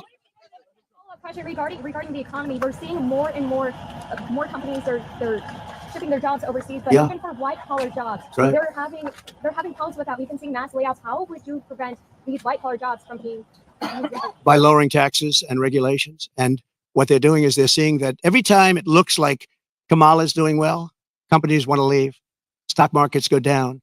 The stock market, there's a great gentleman, Scott Bessent, who is one of the top Wall Street people. He said the market's only up because they all think that Trump is going to get elected. We had a great stock market. Even with COVID, we ended up handing over a market that was higher than previous to COVID or the China virus coming in. No, we are going to make sure that the taxes are going to stay where they are and or come down, ideally come down, both for the middle class and for corporations, because corporations put the people to work. We had the best numbers in the history of our country, by far, not even close. And there are companies leaving because they cannot stand what's happening right now to our country. And one of the reasons I'm doing this today is to let them know you're not going to have to leave because we're going to take care of the problem. They have a tremendous crime problem. Like if you're in Los Angeles, look at the crime numbers. And then you have the FBI lying about the numbers, saying the numbers went down. But anybody with common sense know the numbers are through the roof. I didn't know they were as high as they are. But think of it. How good is a person from a government agency that would release the numbers when they saw that I was unfairly targeted by ABC, and you could say by the FBI with false numbers? So I have great respect. I have to find out who that person is or who that group is, but I have great respect. Go ahead, one more. North Korea, Kim Jong-un, he just toured a uranium facility. The U.S. is saying that Iran is sending ballistic missiles to Russia. How, if reelected, how would you address the situation with our adversaries? I'll be able to make phone calls and solve most of the problems. I may actually have to meet a couple of times. But, Viktor Orban, and you've heard me say this, but it wasn't long ago, he said the only way you're going to solve the world problem is Trump has to be president again. And I don't say it. I didn't say it. I sort of would be embarrassed to say it. But he said everybody was afraid of Trump. He said China was afraid. Russia was afraid. North Korea was afraid. Everybody was afraid. We had no wars. We defeated ISIS in 4 weeks. And they said it was going to take 5 years, right? The generals in Washington. I went there and met a great general and some great people. And I said, go to it. And he took them out in 4 weeks, 100% of the ISIS caliphate. I flew there. I flew to Iraq, to the field. And they took them out in a very short period of time, short order. We have a great military, but a great military needs a leader. If you don't have leaders, then you end up with Afghanistan, the worst withdrawal from a country in the history. Look, I've gotten to know great people. I went to Arlington at their request, and I stood, and I was with them for hours, and I stood with them. They did a ceremony, and then they asked me if I'd go down to the graves of their children. They called them their children, and they always will be their children. And there were tears all over, as there should be. And they said, sir, could you take pictures with me by the grave of my son, in one case, a daughter? And I said, I'd love to. And I took pictures with them for a while, and then I left, and that was it. And I got home, and I got a call from the people in the campaign. Sir, the Biden people are saying that you did this for publicity. If people knew how hard it was to get there, because I was coming from a location that was very far away, and yet they were having the ceremony, and I really felt, I had them up to Bedminster, most of the family members, and I got to know them. They're great people. Their sons and daughter, just as though Kamala shot them with a pistol in her hand or his hand, they were killed by Biden and Kamala. Yeah, they were killed. They should have never left from that airfield. They should have left for Bagram. We should have never given up Bagram. Bagram now is controlled by China. The reason we shouldn't have given it up was not because of Afghanistan. The reason we shouldn't have given it up, 1 hour away from where China makes its nuclear weapons, and I wasn't giving it up. We were getting out quickly and effectively. I'm the one that got the numbers down to less than 5,000 soldiers. But I would have never left unless they fulfilled their obligations under an agreement. I had a wonderful agreement, but the agreement said you have to do this, this, this. They didn't do 3 of the first 5 things. So therefore, they would have done it. Abdul was the leader, and he wouldn't have done it. And he would have never done that to us. And just in finishing up with that, and I appreciate the question, actually, but in finishing up with that, for 18 months, spoke to Abdul over the phone. For 18 months, not one American soldier was shot or killed. Not one American soldier was even shot at. Abdul understood. Don't do it. I said, don't do it, Abdul. Don't do it. And for 18 months, not one soldier was even shot at. And that's the way it's supposed to be, right? And then they had that horrible situation with the 13 dead, leaving billions of dollars of equipment behind and leaving a lot of Americans behind, a lot of Americans. And you know what else? Leaving a lot of soldiers badly wounded. Nobody ever talks about them, but I do. Let's talk about California. You are claiming that we need to do major changes in the state. If you're president, what's the biggest policy difference for the people of California? And what would the nature of your relationship be with the leaders of California who you're calling scum? How do you get that? Well, I would have a great relationship with them. And what you have to do is start all over again. You cannot have these policies of high taxation. You can't have these policies of politics where you go after your politicians. You have to have an honest voting system because, you don't have an honest voting system. They send out millions and millions of ballots. They go all over the place. Some people get 2, 3, 4, 5. You have a very dishonest system over here. If I ran with an honest vote counter in California, I would win California. But the votes are not counted honestly. It's a very dishonest system that you have in California. And I'd make it business friendly. Right now, it's business unfriendly. Look, Elon Musk is a friend of mine. He endorsed me very powerfully. He endorses me every time he speaks. He really wants to see us win because he knows we can do a great job and turn it around. He left California. I said to him, Elon, did anybody ever call you? It's a big company. He moved to Texas. A lot of people moving to Texas. Great state. Excellent governor and excellent lieutenant governor. Great people. They love entrepreneurs. They love the people that live there. They want to keep their taxes low. Taxes are way too high here. But I said to Elon, so you have a big company and you're moving it to Texas from California. Did anybody call you like the governor to try and get you to stay? No. Did anybody see you, write a letter, do anything to try and keep you to stay? You have thousands of jobs. He said, nobody ever called. There'd be so many things you could do. This would be the easiest place to turn around if they knew what to do. Look at it. I mean, look at the weather. We're standing out here on the Pacific Ocean in the most beautiful weather. A lot of states don't have weather like this. They don't have Pacific Oceans. So it's many things you could do, but you start with lowering taxes and making it friendly. But think of it. Elon Musk, a great guy, brilliant guy, big company, lots of jobs, leaving. Nobody even calls him to try and get him to stay. I would have been on him. I would have said, let's have lunch. Let's have dinner, and then let's have breakfast the following morning, right? I would have tried to talk him out of it. Yeah, go ahead, please. What value do you feel that Laura Loomer brings to you? And has nobody told you about conspiracy theories that she is promoting? No, I don't know that much about it. No, I don't. I know she's a big fan of the campaign, but I really don't know. I would say that she brings a spirit to us that a lot of people have. We have very spirited people. And in all fairness to her, she hates seeing what's happened to the country, I guess. I mean, she hates seeing what's happened to the country. So do I. It's very sad. It's very sad when I have to stand out here on my property and say how bad California is. Did you have another one? President, getting back to some questions that matter to the people of California. There are a lot of folks here who feel like they are forgotten men and women. The state government doesn't seem to care, but you are coordinating with the local mayor. What can you do to help this community either now or when you get elected? Well, we're going to help them. And I told John, the local mayor, but I told John we're going to help him with his slide problem. There are ways of fixing that. We discussed it. He knows better than anybody. And he needs help from the federal government. He needs help from the state government. And it's a very wealthy area. But you also have people living here that are elderly and have fixed incomes and have houses that are going to be, shoved into the Pacific Ocean if something's not done. And he wants it taken care of. He's a great mayor. He wants it taken care of. He wants nothing for himself. He just wants to help these people. And John, I think you said you have about 600 houses on the site that's sliding. And he'd like to be able to save those houses for people that some of which will never be able to have a house again. It's pretty sad. Media shares are down about 75% from their peak in March. Your lockdown provision ends soon. Will you sell your shares? No, I'm not selling. No, I love it. I mean, I use it as a method of getting out my word. When it opened, it went way high, but then the SEC gave us nothing but problems. We had to go through a long, long process with the SEC. But people think that I'm leaving. That's why they're down. Because if I leave, it's different if I leave. But I'm not leaving. I love it. I think it's great. Mechanically, it works the best. And again, I'm friendly with Elon, and Elon would love me to come over to X, but I just, have close to 100 million people on X. I had 230 million people on X, and then they shut me down. And I said, I'm not going to let that happen again. That I had hundreds of millions of people on X and Facebook and Instagram. I think more than anybody. Zuckerberg told me at the White House, he said, congratulations, you're number one on Facebook. This is a number of years ago. And then all of a sudden I went from being number one to having no voice. And after about 2 or 3 weeks, because I have a lot to say, I put out old-fashioned press statements, like a press statement. And they got really successful and they did very well. And then we built this platform. And the reason I built it is because I don't want to have my voice shut down. But a lot of people think that I'll sell my shares. They're worth billions of dollars, but I don't want to sell my shares. I'm not going to sell my shares. I don't need money. And for me, it's a great voice. It's a great voice. And it's a voice. It works so well And we just won. As you know, we got final approval from the SEC. It took us a long time.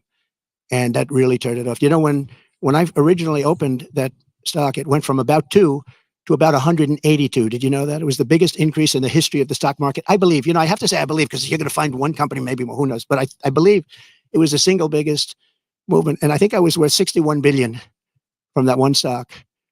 And then we had nothing but problems with the SEC. And it gets whittled down. But I didn't do it for the money. I did it because I really wanted to have a strong voice. And it's a great voice for me. And as long as my voice is on there, it's going to always be good. But a lot of people think the reason it's down is that a lot of people think I'm going to sell. And if I sell, it wouldn't be the same. I can understand that. But I have absolutely no intention of selling. Okay. Talking about this community of Palos Verdes, you talk about California. We have fires raging to the east. I agree. I agree. What will you do to help people in this state whose homes are being damaged again and again, or are falling, off of these cliffs? Right, Tom, how you doing? Welcome. Or burned down, or for the people across the country whose homes are jeopardized by natural disaster. This is my favorite question of the day. You're asking me what would I do for? Let's talk California first. Is that okay? You mind? So, I was riding with Devin Nunes and some congressmen 4 years ago. I was riding up north in California, and I looked at these fields. They were massive. I was telling John, right? It's my favorite question. I love that somebody would ask me this question, and I never told you to do it, right? Who are you with? Good. Spectrum. Let's go. Good. New hot, right? It's hot. It's doing well, but that's because you ask good questions. So what happened? I'm saying, why? I look at this field, and it's massive, and in the middle of the field is a little spot of the most green, plush land you've ever seen. I said, and then I'd see another one. These little plots, like 1 and 2 acres. And you'd have 1,000 acres that's barren and dead and dark. And I said, what's the problem here? What is that green acreage? The soil is unbelievably fertile, but they have no water. I said, so do you have a drought? No, we don't have a drought. We have the water is cut off upstate, up in the north. You know that? And the water, in order to protect a certain little tiny fish called a smelt, they send millions and millions of gallons of water out to the Pacific Ocean, way up north. Never even gets close to here. And in Los Angeles and Beverly Hills, all these rich areas, they want to give you like 38 gallons of water to use. You buy a house for a lot of money and then you're allowed to use 38 gallons of water. But you have no water down here. And the reason you have no water, you have the canals. The reason you have no water is because Gavin Newsom didn't want to do it. I had it all done. I had the Department of Commerce at the time. Believe it or not, they're the ones that rule on this particular issue.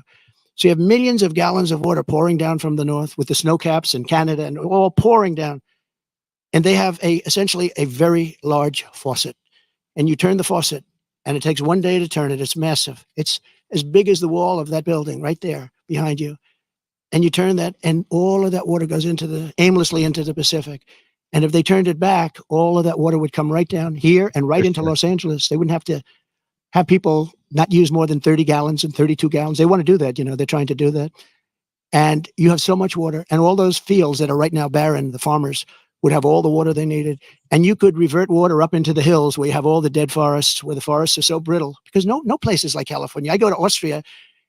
The head of Austria tells me, we have trees that are much more flammable than what you have in California. We never have forest fires because they maintain their forests. And you have all that water that could be used as water, what they call water flow, where where the land would be damp.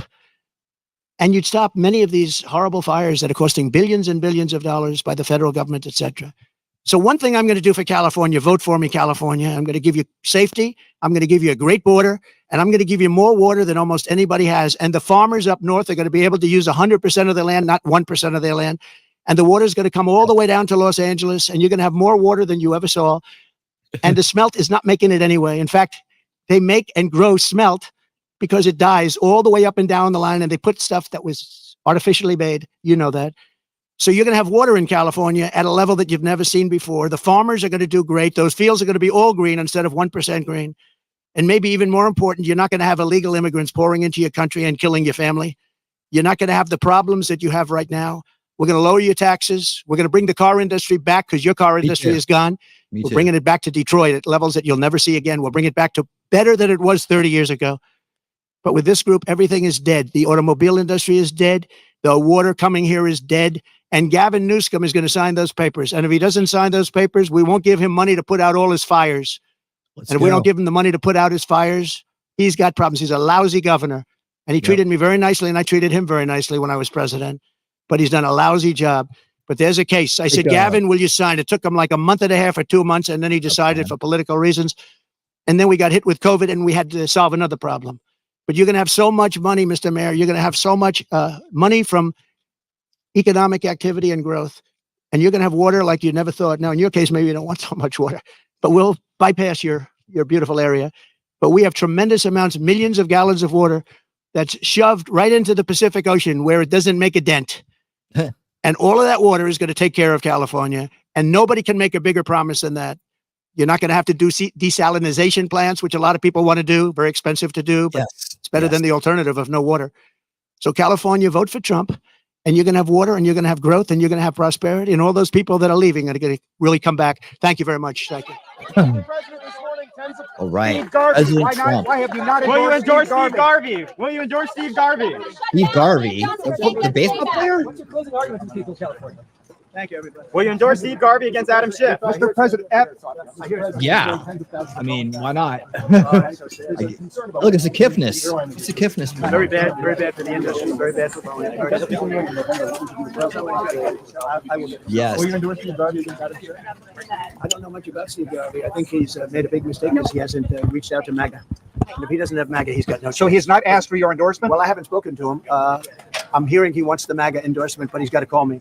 But Yeah, if he had MAGA endorsement, he could win. If you had an honest Trump. election, he'd win. But you don't have an honest election. And you have one of the sleaziest politicians in history, crooked Adam Schiff. He's one of the most disgusting human beings. And to think he's going to be a senator, that's why you need me as president, because this guy is a sleazebag. Yep. Adam Schiff, to represent this area is impossible to believe. Steve He was a good Garvey's a ball nice player. guy. I don't know him at all. But if he doesn't reach out to MAGA, he is absolutely. If you left Mr. President, should the government shut down? For not being willing to debate you, and after one debate, you say you're done. No, not one debate. Two. One debate with Kamala Harris. Excuse me. I ran against crooked Joe Biden. I had a debate. They say I won by 19 or 21 points or something. Wait a minute. Harris now. I ran against. Then all of a sudden they put her in. Shouldn't have done it. Very undemocratic to do, but they did. I'm fine with it. We had a debate. I obviously did very well. I'm leading in every poll by a lot. Picked up a lot. I thought it was a great debate. We had crooked announcers. We had crooked anchors. Plenty of polls that show you. David Muir. All right. So they cut it off there. That was the Fox News broadcast. Let me pull this down. Let me see. I'll check to see if they extended that on his channel. Doesn't look like it. Oh, you can't even hear it. Yeah, so he didn't have the great reception on his stream. But I think we get the gist of it. Really good questions all the way around. I think we saw again the power of subversion and action with the mainstream media trying to divert from the point of what's going on, as well as trying to connect him to people who are, need to be a little bit more careful with their knee-jerk reactions to things and not trust everything they see on the internet. Just because you're outside the establishment narrative does not mean that you that the information is solid, right? Just because it's not establishment media doesn't mean it's the truth. There's a lot of grifters out there. I just want to show you real quick. And I reach out to people, and I, when they've been taken in by stuff like that, and I'm pretty polite for the most part. This is my post to Laura Loomer, the woman in question. This is what she posted, right? So we debunked this last night. We went through the full debunk on this. And then we talked about how, like, after every single debate, there's always this accusation that's out there. People want this to be real for some reason. I don't know why, but these are not the same earrings. So, and we looked them up. We went to the sources. We looked them up. But I said, Laura, we're on the same side. However, I just want to point out you seem to fall for anything a conspiracy group throws out these days. Just because it's not coming from the establishment, it doesn't mean it's the truth. Learn, grow, do better. So I'm always kind of like, I'm encouraging people to do better, that have fallen into this kind of like mainstream media tactic of just putting out things without researching them. And I've been through this. You see, there's the Nova earring right there.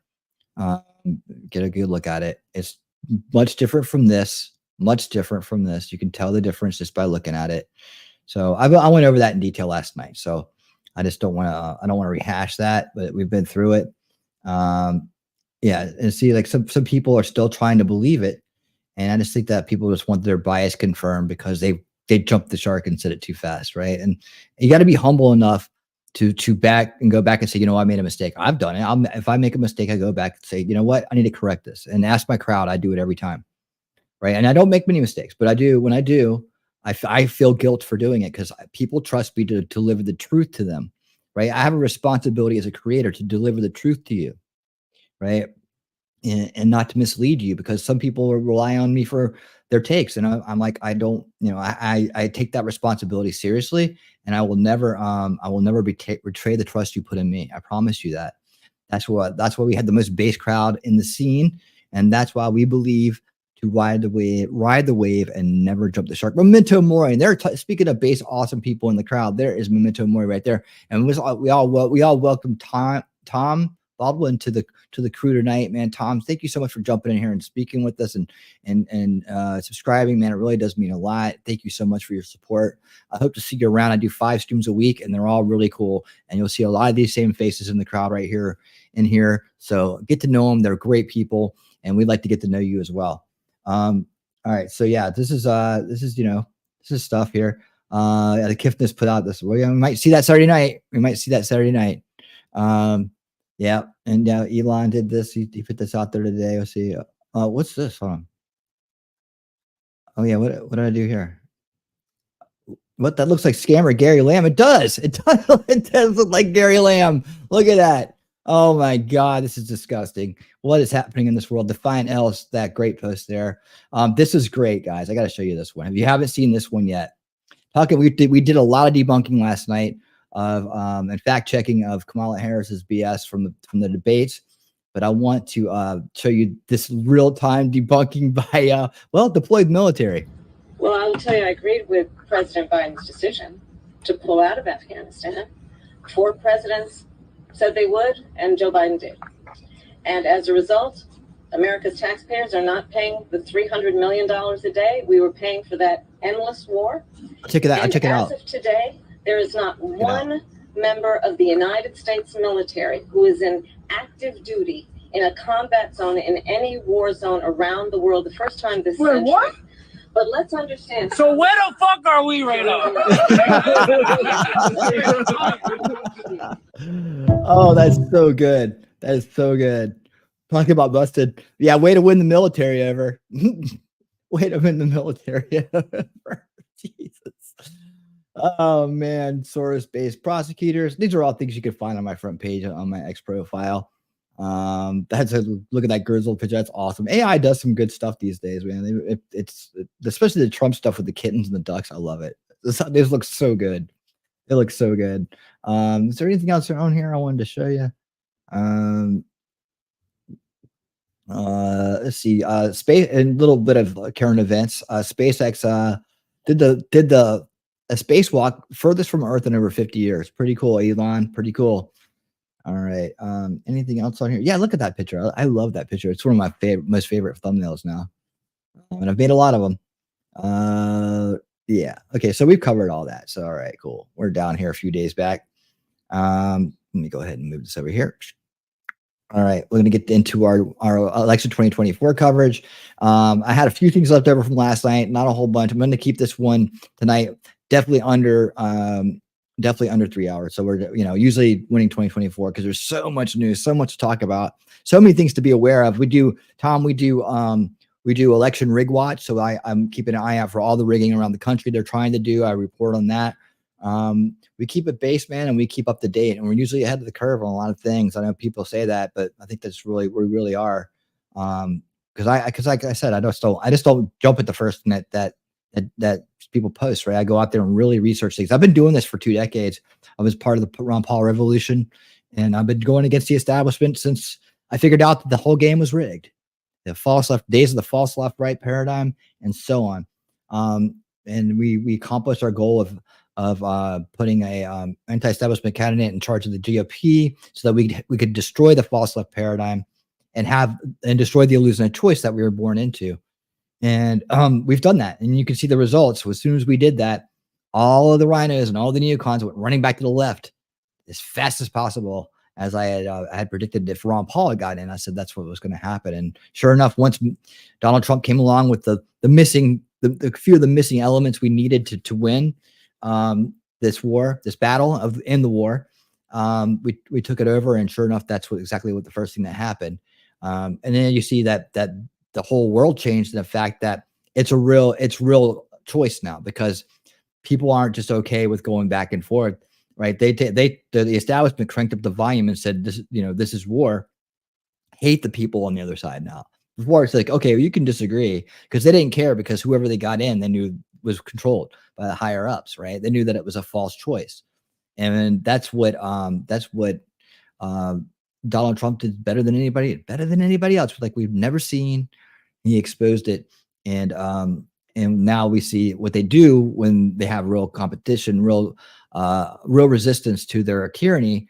Is they crank up the war machine on their side by engaging in lawfare and harsh, and destructive slander campaigns to manipulate and control the minds of their base, the people that are still asleep over there, and what we call the first veil, the establishment narrative, right? They have not seen that there is something outside of that. They are scared of what's outside of that, because the establishment keeps them nice and living in fear. Again, other things that we talk about all the time here on many different shows. I'm giving Tom the rundown since he's new. And tomorrow night, we do Old School Watch Party Sundays, where we watch a documentary and an old school movie. And we've done a year's worth of those programs. We've got some great documentaries that we've reviewed that go back, to the early 2000s up until present. But a lot of the old school ones that give you the base information on how things got to where we are today. And a lot of the early warnings, we talk about the food and the water issue. We talk about the big pharma issue. We talk about a lot of issues and on that show. And we also get to watch the cool 80s movies. Like we watched Fast Times at Ridgemont High. We just recently watched Johnny Dangerously. That was cool. We watched so we go, I dig back and pull back these old good movies that we all used to love and enjoy. You might like that show as well. On Mondays we do Unrig the Game, where we read audiobooks. We're in the last chapter of Vivek Ramaswamy's Woke Inc. So we're gonna be enjoying it, the third book we've read together, and that's been a great time. That show does awesome. Those two shows that I just mentioned are ones that we do exclusively on Rumble and X. But we do a kickoff show here on YouTube.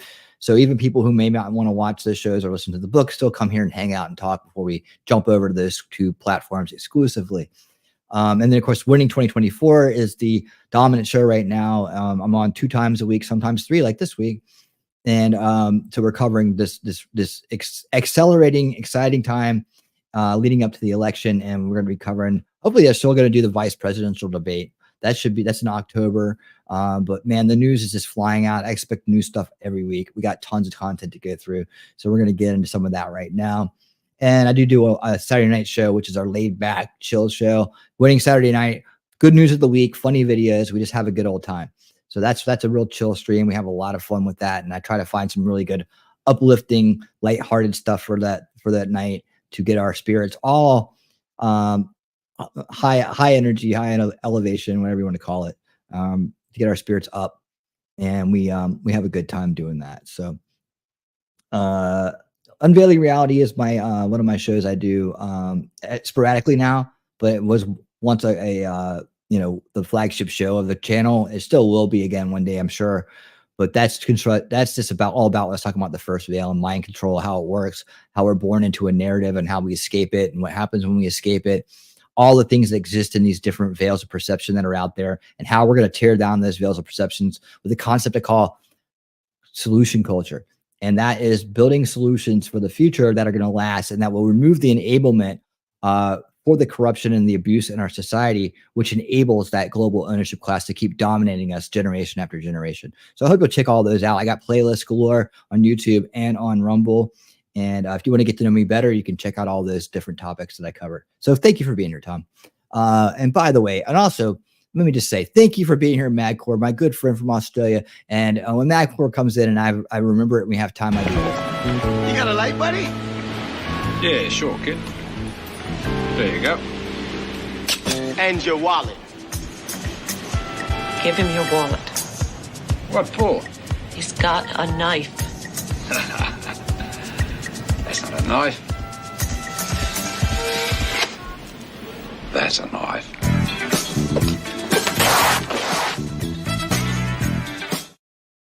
That's right. That's Madcore TV right there. Oh, I love that one. I love that one. Okay, so we're gonna do the new Trump ad for Madcore. He was awesome enough to find it for us. I don't know if I've seen it yet or not. Let me just put the right one up here. Where's it at? Where's that? We got a nice chill night tonight on 2024. We did a lot of work last night. We went through a lot of topics. I do want to cover what's going on in New York City with the U.S. and the invasion. I cover a lot of that on the second on Winning 2024 of the week. We didn't get to a lot of that stuff tonight, so we'll go through some of that. I also had some stuff I didn't get to last night about what went on outside the debate. We should take a look at that with the Free Palestine people and all the ruckus they got into. They got in quite a scurry scuffle out there. And of course, we know that those are the far left socialists that are not necessarily on anybody's side, but they are have their agenda, and they do a lot of damage because what they do. And I'll explain this when I get to it. So I'll just talk to you then. Let's find this ad. Let's find this ad. There it is, Madcore TV. Hey, yeah, I better be. Yeah, we're following you. We're following each other. We're all good. All right. So, hey, Madcore, before I play this, is there any copyrighted music in this? If there is, I guess I just want to give a warning. If there's any copyrighted music in it and I have to, for some reason, clip this out and we just jumped all of a sudden, that's what happened. So I'll play it. And if I got to take it out later for music. Oh, nah. Okay, cool. Let's roll. My plan is to give a $50,000 tax deduction to startup small businesses, but we've got to increase the corporate tax rate. State taxes are going to have to go up. I believe in the ambition, the aspirations, the dreams of the American people. I will snatch their patent so that we will take over. The question is, do you have the will to do it? I have the will to do it. The cost of housing is too expensive for far too many people. Bidenomics is working. It's working. It's a term we're very proud of, I must tell you. I'm going to invite you to attend one of Donald Trump's rallies. Now, I will tell you, the one thing you will not hear him talk about is you. It was hardworking patriots like you who built this country, and it's hardworking patriots like you who are going to save our country. I want to really see something that said, take a look at what happened. Fight, Daddy. My love, you must fight. Right. I love you, Dad. I'm proud of you, son. Wow. I got chills.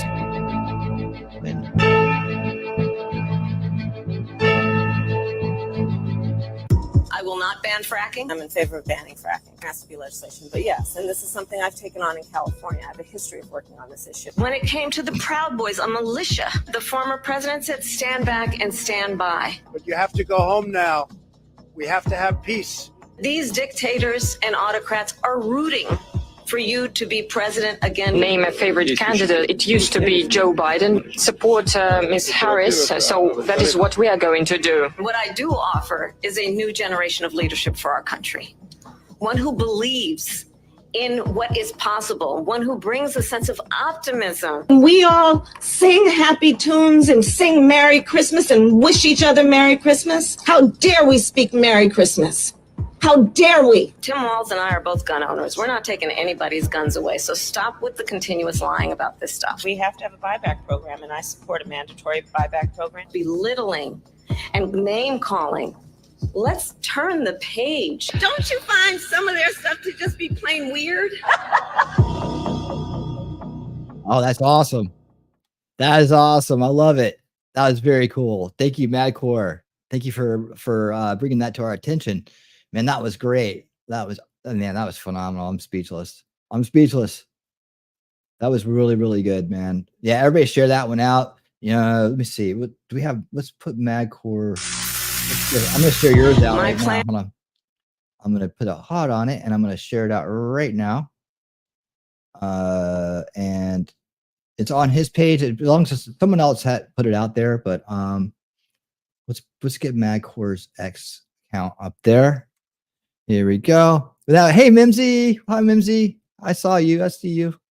Thank you for being here. Madcore on X, which is probably a really good time. All right. Here we go. I swear to God, I think Elon did that on purpose. I really do. All right. Let's see. Where's my playlist? There it is. Oh, where are we going to be at? Okay, there's this. Just let me see if there's anything else I didn't have. My list is kind of all over the place tonight because for last week, let me see.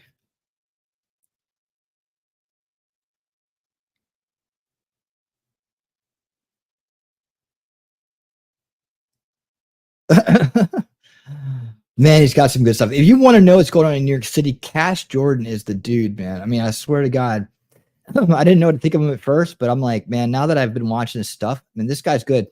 And I was telling Scott Free Freedom, I was like, if you're going to go out in Canada and do stuff, you need to watch this guy and how he does what he's doing.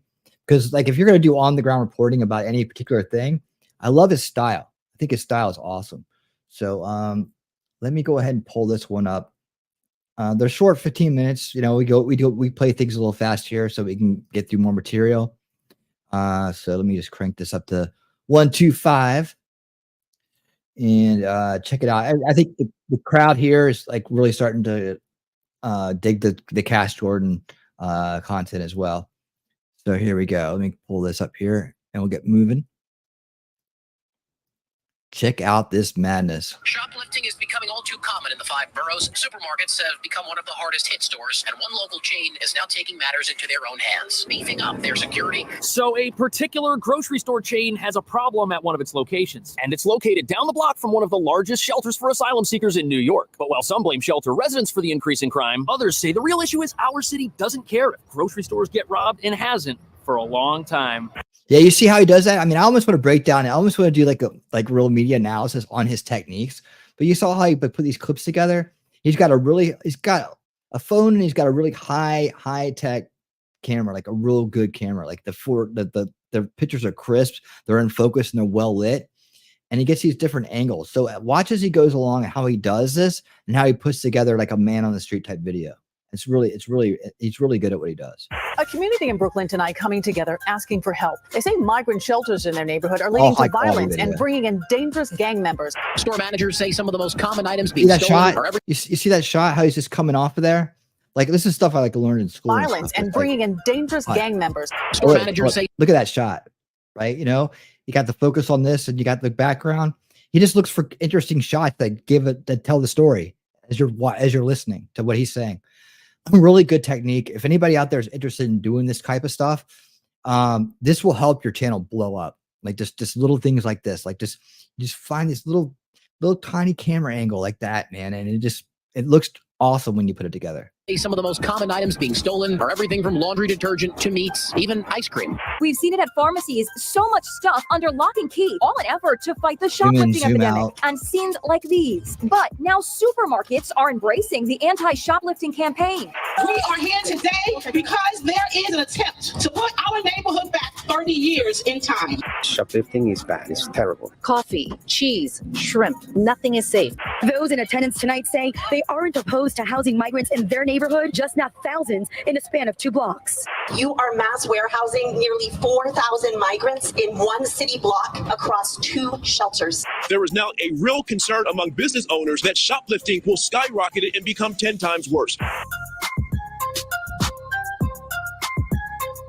So a grocery store near a shelter apparently has a problem with rising theft. But while everyone's focused on the asylum crisis aspect of this, nobody's upset that the crimes in question aren't something New York City cares about stopping, because they're nonviolent and have already been decriminalized. Which is why as far back as 2022, 93% of all grocery stores in the city reported being victims of theft. And why wouldn't they, when food just gets more and more expensive every single year, and when nobody in New York goes to jail for stealing when the amount is under $1,000? And that brings up a big question. If a small number of asylum seekers from a nearby shelter are indeed robbing a local grocery store, aren't they just committing what New Yorkers maintain is a victimless crime nobody suffers from? Because that's the progressive mindset that critics say has allowed a $4.4 billion shoplifting industry to exist in our state. And it's why repeat criminals of all backgrounds continue to roam our streets, stealing from stores at will, while never being blamed for the crimes they commit. Oh no.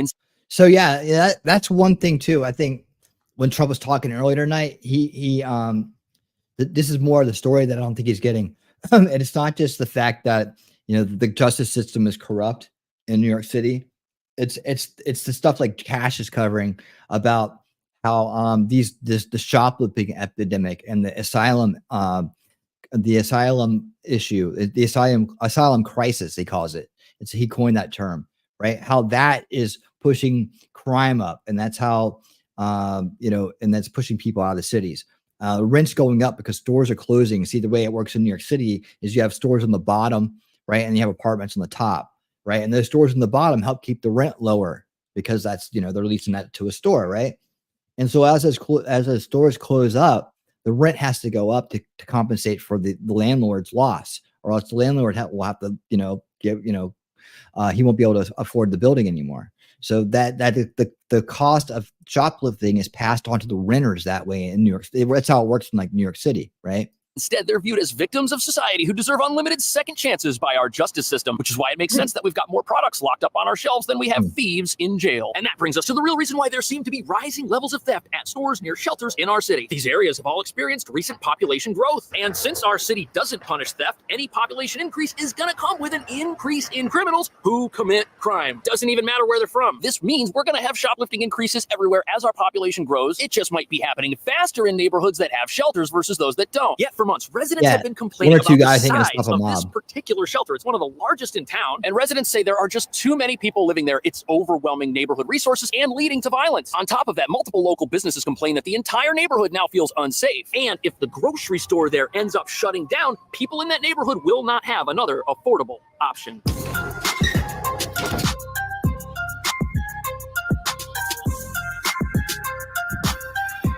So here we are by a Key Food, one of a few local grocery stores under this brand name here in New York City. They're great. They've got low prices. Generally, if you live near one, it will be the cheapest grocery store. But unlike this particular store, which shows no signs of an ongoing theft problem, even if they do have one, the store that's one block away from one of the city's largest physical shelters has an entire security apparatus with cameras, and apparently they're even now going to start hiring security guards. Now, over 200,000 people have come to New York seeking asylum, the vast majority of whom did not come here to steal from Key Foods. But the problem is, in a city that's already got high crime and high theft, any increase at all could be enough to shut a business down forever.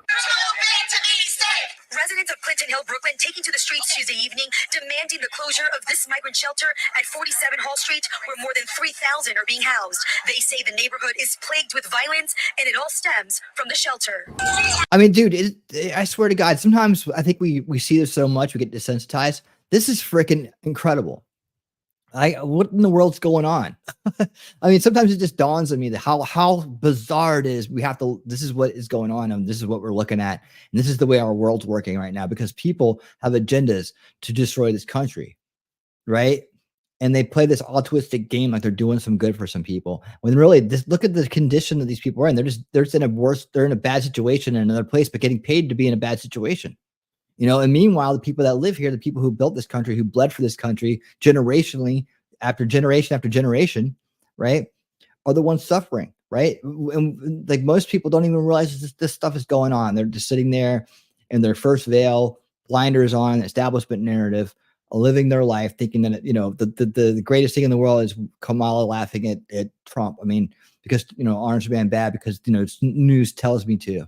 And it's like, it's just amazing that this stuff's going on. They wouldn't like, you brought it up to somebody like that, they wouldn't even believe what you're saying. They would not have. And that's back to the Yuri Bezmenov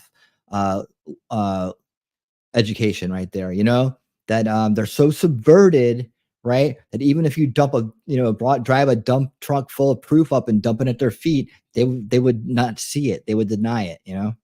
So the residents who live near this particular shelter, they say it's too large to be a humane place for people to live, and they say that the city isn't doing enough to help manage the neighborhood now that it has a whole bunch of new residents. Which may be true. After all, if a certain number of people who enter a supermarket steal things no matter what, it could be that a lack of police might make criminals feel emboldened to take things that they shouldn't, which, according to the New York Post, is exactly what's happening here, and this grocery store will start hiring security guards to police the entrances and the exits. On top of that, it's not just the Key Foods that's having a security and a theft-related issue. There are other businesses in the area say that theft is also affecting them as well in ways that it hadn't before the shelter arrived, which is incredibly troubling. But there's a problem. Even if Key Food goes and gets security guards to hold customers' backpacks at the front door while they shop, the store cannot prevent people from shopping with their own personal bag. So if somebody comes in with a bag that looks like a shopping bag, they can't take it away from them because single-use plastic bags are banned in New York, and it's the law that customers have to be able to bring their own to avoid paying a bag fee at checkout. But even though a particular store may have more of a crime problem than it did in the past, shoplifting at grocery stores in New York, it's been a problem for a long time, and our local officials have never done anything about it, which is why this grocery store isn't the only one hiring security. Christie's, which has 28 stores citywide, is beefing up their security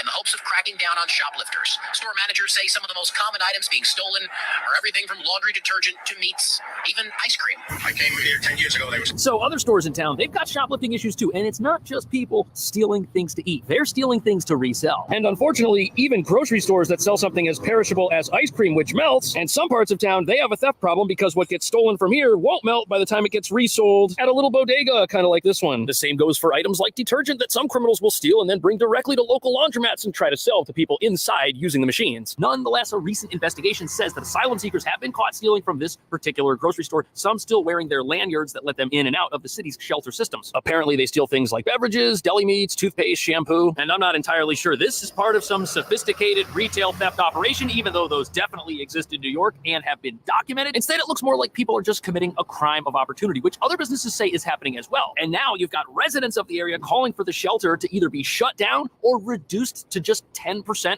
of its current population. For almost a year, they have been pleading with their councilwoman, Crystal Hudson, and Mayor Adams to do something about it. You are mass warehousing nearly 4,000 migrants in one city block across 2 shelters. Those in attendance tonight say they aren't opposed. Now, what you have here is 4,000 people living in 2 different shelters that are on the same block. And it looks as if the city moved in a whole bunch of new people to this neighborhood, but didn't increase the resources to care for that neighborhood in proportion to the population it now has, which would likely be the case in any neighborhood in town if you were to transplant 4,000 people there who cannot work, cannot have jobs, and have no choice but to spend all of their time in that part of town. But it's not just the grocery store. Different local businesses have different complaints about the environment. One of those is a local self-storage facility who says that the presence of this big shelter is affecting them negatively, even though they don't actually sell physical products or food. They say that they're losing business because when people pull up to the shelter, they see massive crowds of individuals at certain hours, and they think to themselves that it's not a safe, well-maintained area. They think that if they put their stuff in the storage facility, it may get stolen, even though the storage facility is secure and well-guarded. And workers at one local deli say that they're just sick and tired of calling the police every time they get robbed because it's a daily occurrence multiple times a day at this point. And that's a big problem because if you have a local deli in a high-crime area, you can't do what this deli right here is doing, selling things on the sidewalk, expanding their operations, so to speak, to take advantage of every inch of real estate. It's an expensive city. I'm sure their rent's expensive. But apparently stores that are located near the shelter claim they're getting robbed so often they don't even bother calling the authorities because nothing's going to happen. The police are going to show up a day late and a buck short, and no one is ever going to be apprehended, much less put in jail for this type of crime. But even though there might be a new crime wave affecting this neighborhood that wasn't there before the shelter arrived, the fact that this crime in itself isn't punished or clamped down on in any way makes it look like the real criminals aren't the thieves themselves. Instead, critics say it's the people who allow them to roam the streets, robbing businesses whenever they feel like it. Why would they pay for it? You know, this is a city that invites crime. Like literally, the policies are like, "Come on, we want more crime. Let's destroy this city. Let's go. Come on, guys. We're gonna make it real easy for you."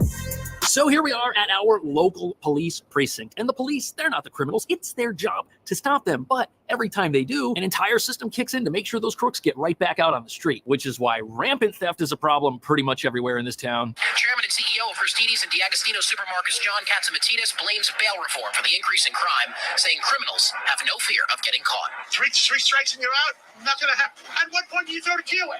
And shoppers. So here we have the chairman of another local grocery store chain pointing the finger squarely at New York's decriminalization efforts, also known as bail reform, for why crime is up at his stores. And there are many who say this is the reason crime is up at pretty much any stores selling anything in this town, because bail reform has eliminated cash bail, the money you pay to leave jail for many nonviolent offenses, including shoplifting, which means people accused of nonviolent crime like that are either freed the same afternoon they get caught or are released under certain conditions like electronic monitoring or supervised release. But critics say the problem with these reforms is even though they allow someone to be released under the promise that they come back to court when it's time, they say that rarely happens, and a lot of people are out there committing more crime after never being held accountable for it. And the reason that's a problem is because many times the person stealing from a store, they're not a first-time offender. Oftentimes they are repeat offenders. These are people who've done it before, didn't learn anything if they got caught that time, may have never been caught because there aren't enough police. Either way, according to this article, 66% of people released under bail reform were rearrested again within 2 years. Plus, 49% of those people, when they were rearrested, it wasn't for another nonviolent misdemeanor. No, it was for a felony. And studies like this have led some to suggest that releasing criminals doesn't teach them anything, except that it teaches them what they did wrong that could lead to an arrest, possibly making them better at committing crime crime since they might not make the same mistake next time. And not only does this turn our supermarkets and our bodegas and our clothing stores, all of our stores, into training ground for criminals, it's also a big problem for police. There is now a real concern among business owners that shoplifting will skyrocket and become 10 times worse. The police department is already trying to replace some 3,000 officers who have either retired or resigned in the last 3 years or so. But the really alarming number this year is a departure of close to... So not only are our stores afraid that thefts may increase, it's going to happen likely because our police force is shrinking, not increasing. A problem in neighborhoods of the city that are growing very rapidly. Which won't come as a surprise to many people, especially when this city led the nation in chants to defund its police force just a couple of years ago. And now you have residents of some neighborhoods saying there are not enough resources to keep their places well managed. Which is odd because residents of... Yeah, where's your, what are they going to do? Like replace the cops with like, you know, roving psychiatrists or something? Some kind of like, you know, roving therapist? Like where's your roving therapist? Go give some therapy to the people who are stealing. Make them stop. In Hill, near where that shelter is located, they're very vocal that as progressives, they don't have a problem with the presence of the shelter. They just want it to be smaller. And they want more resources to help manage the neighborhood where it's in, but they're not asking for more police for some reason. And when they say they want more resources to deal with crime, perhaps that's coded language for saying they want more police without actually saying they want more police. And on the other hand, a shelter system of 4,000 people on a 1-block radius, that very well may be too big. And it wouldn't normally exist in the city's current shelter system, which doesn't allow facilities to be that big. But this is an emergency humanitarian crisis. The shelters on Hall Street exist to deal with that emergency, and it is what it is at this point. But even if the I bet you this guy has a lot of like really good bloopers. Like the blooper reel he has must be hilarious. He does heed calls from residents and businesses to provide more resources to the area. Will that really stop the shoplifting problem? Because after all, with the way our laws are, all the police can do is follow criminals around and waste their afternoon by putting them in the back of a police car, taking them somewhere, and then letting them go. Which is a huge problem when you've got repeat offenders taking advantage of such a system. But on the other hand, bail reform is a mixed bag because some studies say that it does help people who commit their very first offense not to go on and commit. I can tell by the way he does his videos. He went to school for this. Like I can just tell. I mean, he's reusing some shots and stuff, and that's fine because you really most people wouldn't even notice. I noticed because I you know I have the eye for it because I've studied it. But but I can tell by the angles he uses and the way he's doing it. He's got like the modern take, but he's got the school education behind it. Commit subsequent offenses. Seems like it does help some people stay out of jail and perhaps not suffer the same consequences as somebody who really deserves them. But the counter argument to that is that if you had real penalties for people who stole, even if it was their first time, even less people would take a chance at a life of crime. The problem here in New York State is that any retail theft under $1,000 is considered. I don't know how I feel. I mean, I know that he's probably doing a great job with the camera phone, the playing it on your camera, playing videos on your phone as a way to use a screen. I mean, I guess that gives you the real feel that you're out there doing something. But I've seen other creators who do this, and when they're just sitting in their living room, and that's super cringe. Considered a misdemeanor, and there is no bail required. So shop owners say, in many cases, those individuals who are arrested for shoplifting will be released. You from feel like jail, you're out in and the they street go with them, back right? to the same store and steal more items. Yeah, that's the real problem, because if someone steals once and they want to steal again, there's literally nothing stopping them from doing that, which is why so many people are. And this is stupid because we've passed a package of reforms that explicitly allow this to happen. It's not like when we passed bail reform, we also passed laws that required people to be held in jail after a certain number of offenses, like, say, a 3 strikes rule. Nope, that doesn't happen. Instead, bail reform applies in every single case, which is why repeat offenders, they can have dozens of arrests and never get locked up. There is literally no limit to the amount of second chances that people who don't deserve them in the eyes of some are getting. And the way this looks to many people, including me, is that we've gone too far in the opposite direction. At one point, we had laws that many people said were too harsh and messed up too many people's lives. And now we're all the way over here where everyone gets released and nobody pays any consequences for any of the crime they commit, which is why they still commit crime. And when you read stuff like this about how 3 people are responsible for 300 combined crimes, you start to wonder, should we add to this law of... I mean, okay, that's what someone's saying. Do you really think that's what it is, or are they really they're downplaying the immigrant crime? Just reforms to do something about these folks who obviously are... I'm sure there is a mafia of sorts, a shoplifting mafia at this point, gang-related kind of thing. Same, I could believe that, but I don't. You know, I believe that the asylumees that are there, right? See what's going on, see what these people get away with, and are like, oh, let's go do it too. Shit, we're not from this country. We don't give a crap about it anyways. Criminals with no intent on reforming because this is what they do for a living. If we had laws like that, would we have less repeat offenders? That's a big question. Would the asylum crisis here look very different? Let me know what you think. Thank you so much for watching. I'll see you in the next video. Nice. All right. Go ahead. Go ahead. All right.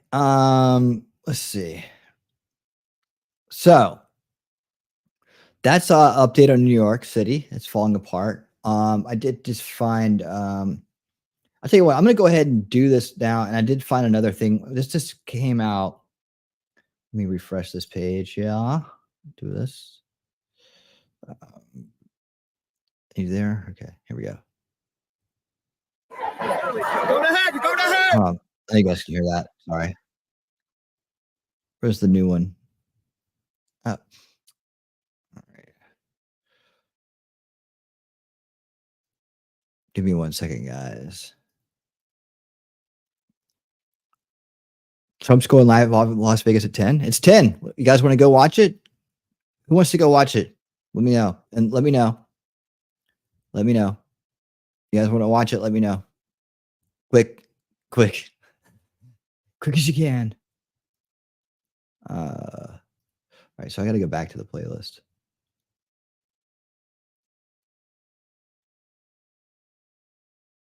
Sure. Menzie says sure. I want to hear from everybody. Everybody, let me know. I need a consensus here. I'm happy to watch it. I got a couple other things to go over though. So, I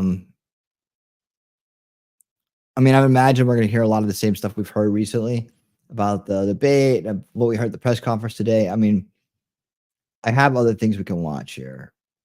I have other stuff I want to talk about. One of them hasn't started yet. Yeah, it'll probably take us. You guys have time to make up your mind. Okay, that. Oh, we got invasion stuff. We're kind of on that bent, so maybe I want to do this one next. Let me see. We can always join it later. Yeah. You know, I you know, the reason why I'm running tonight is I wanted to do that press conference, but I also wanted to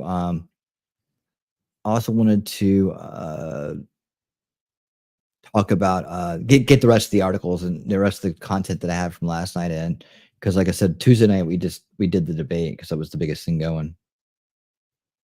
And after that, we're kind of wiped out. But anyways, okay, so speaking of, let's just stick with the topic real quick, and then we're gonna jump to some election stuff. Back to Kamala. Kamala Harris bombs into nervous train wreck during first solo softball ABC interview after the debate. So I want to show that just came out. From BCP, and I have a little thing on a real clown, real disappointment that I want to go over. A former guy who acted like he was based and then just fell off. But right now, real quick, I want to go ahead and wrap up our invasion coverage for tonight.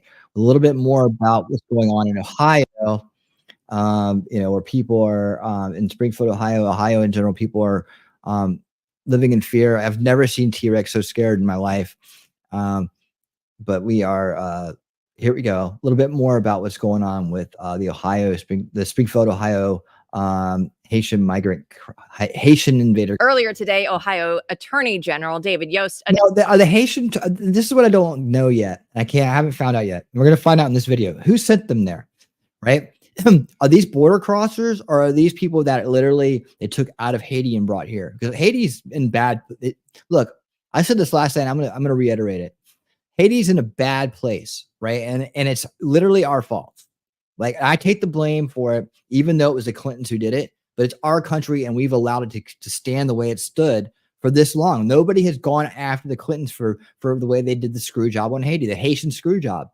I mean, I understand what's going on in Haiti. I feel bad for those people. I really, really, really do. I mean, they need to fix their country, not come here and start eating our pets, but they need to, we owe them money. We owe them because the Clintons stole billions of dollars out of the world charity fund for them, right? They said, oh, the Clinton Foundation will handle it.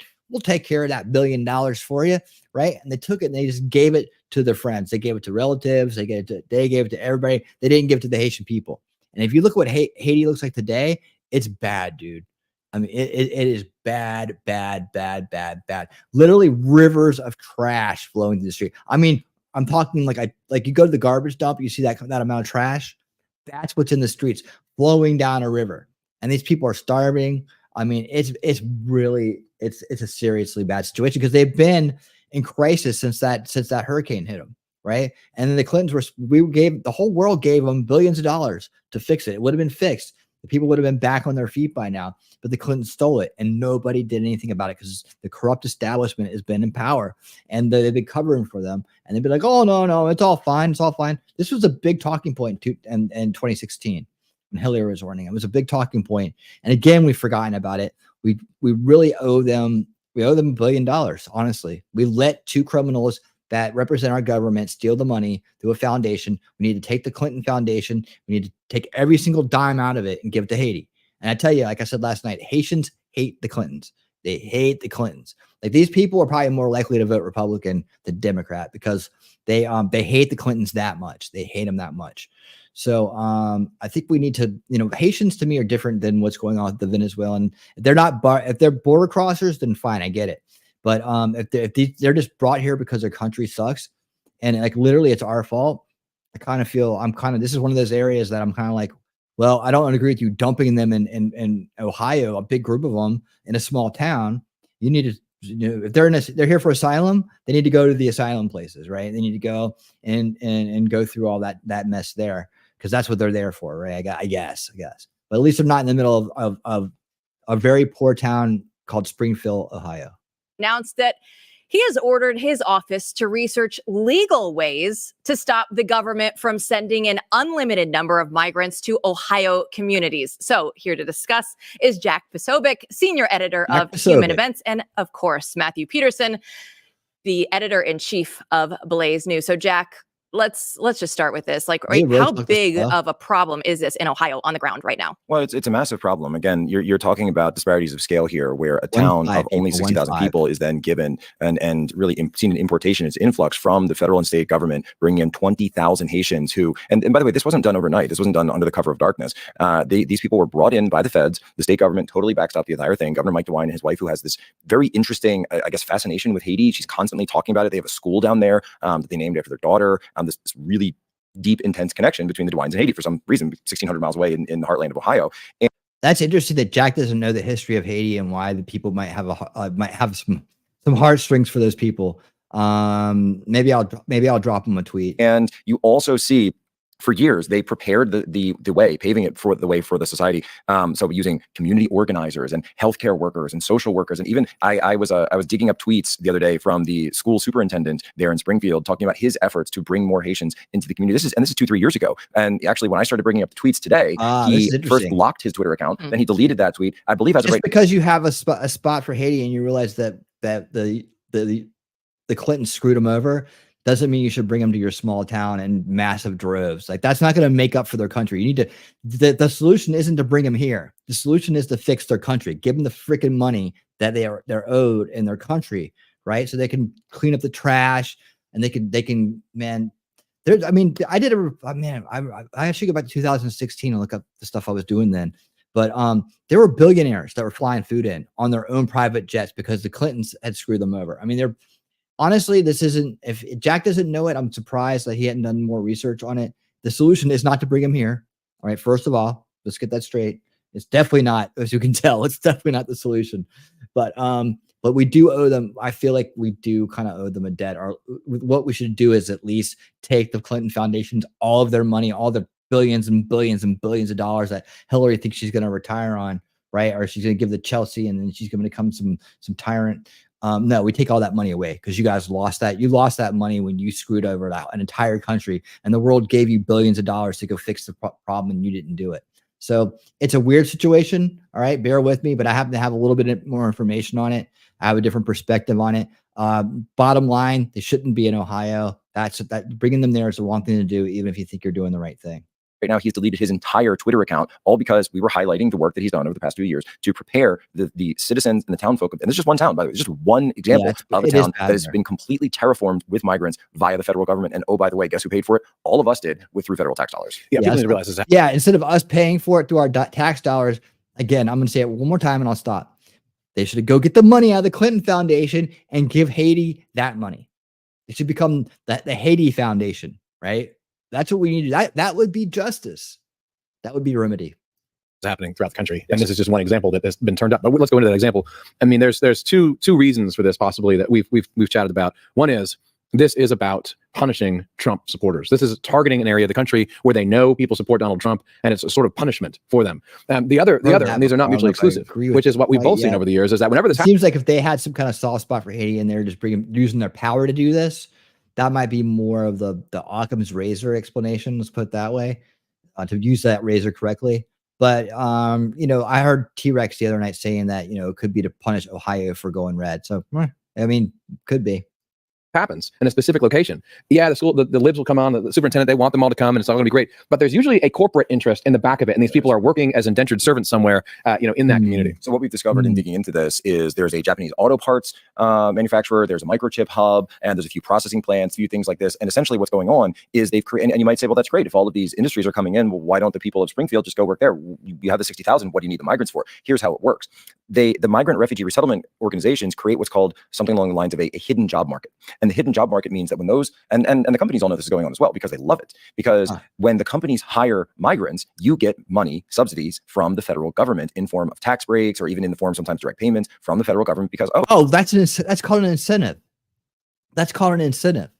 What is our government doing incentivizing them companies here to hire foreigners?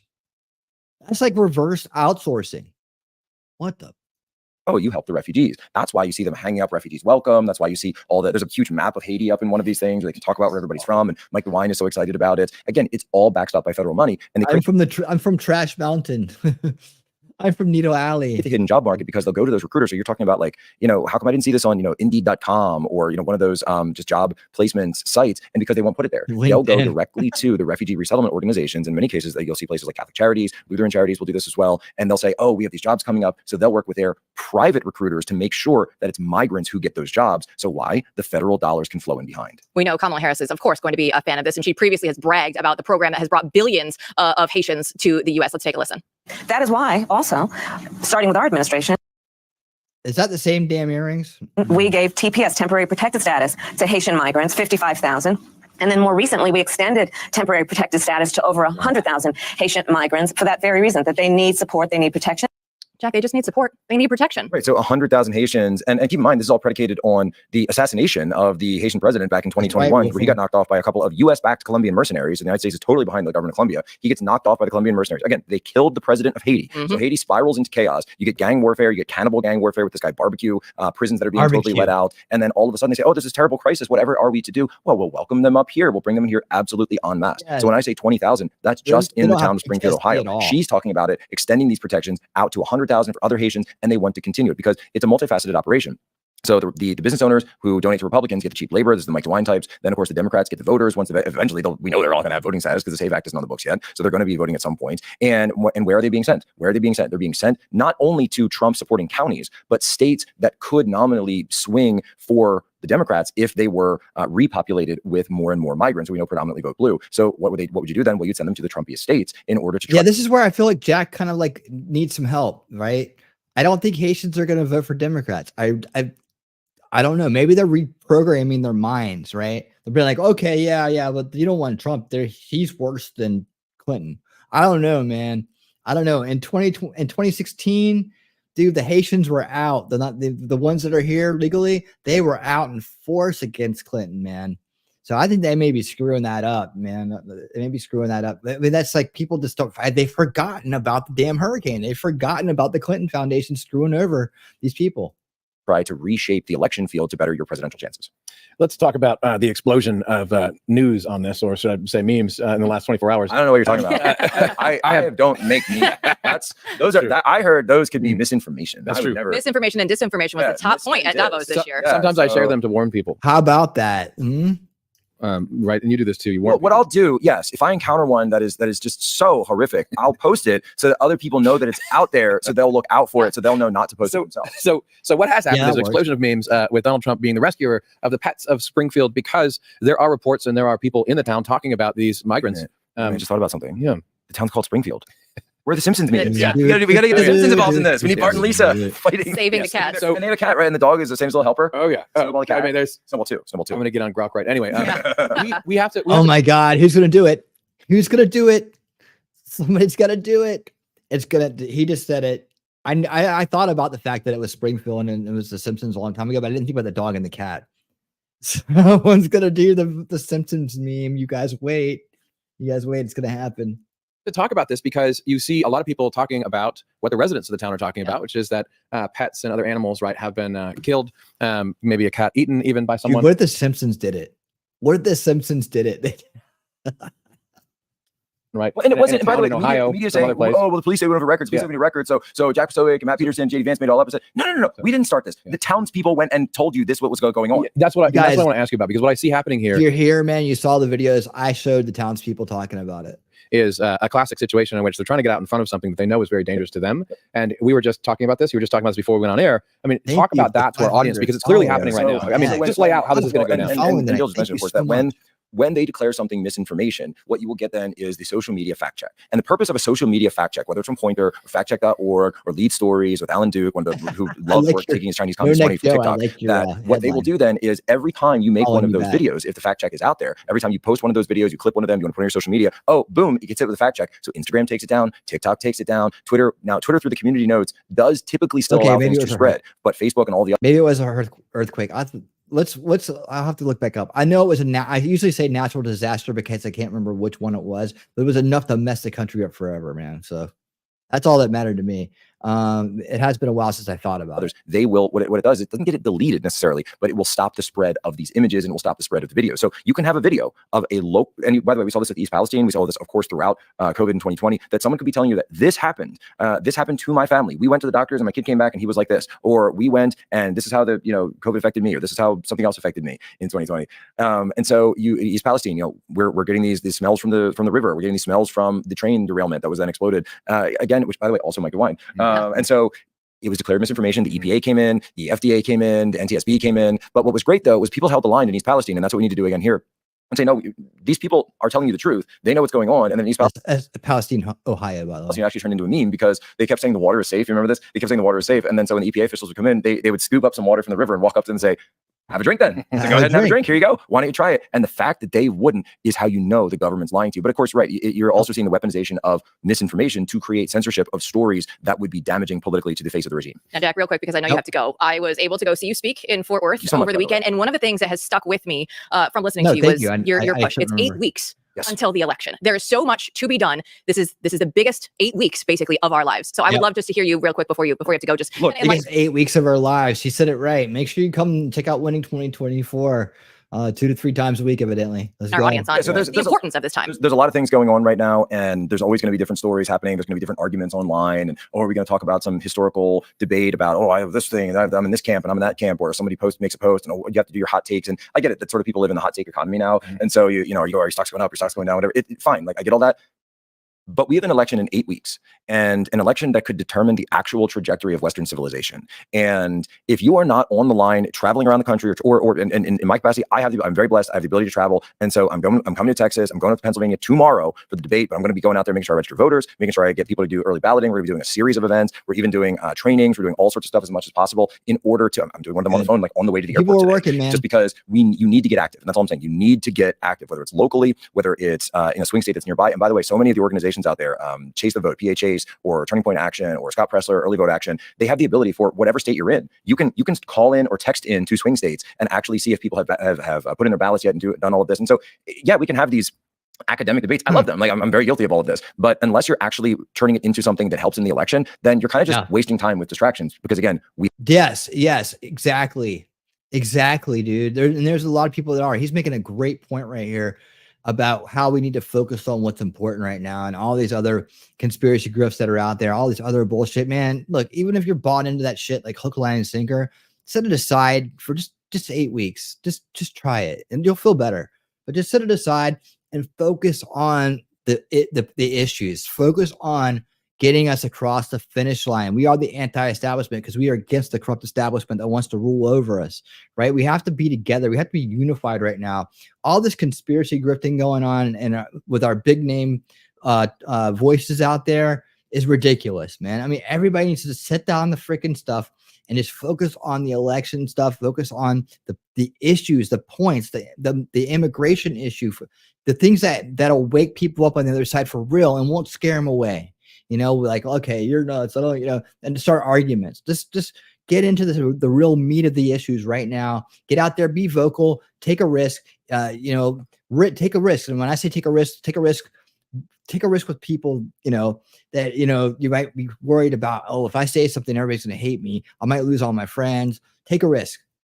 Seriously, take a risk, because your friends and you ain't going to be alive if we don't get this election, because it's going to, I mean, think about it. Whoever's president right now, coming up will be president until 2028.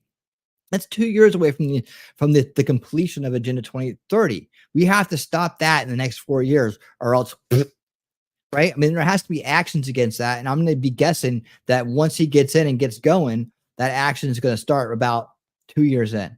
If not, I mean, I'm talking about like major action, as in we're pulling out of the UN, we're pulling out of the WEF. If you're a business in America and the WEF, you're going to be fined. You're going to be, you know, there's going to be consequences. You're going to be investigated.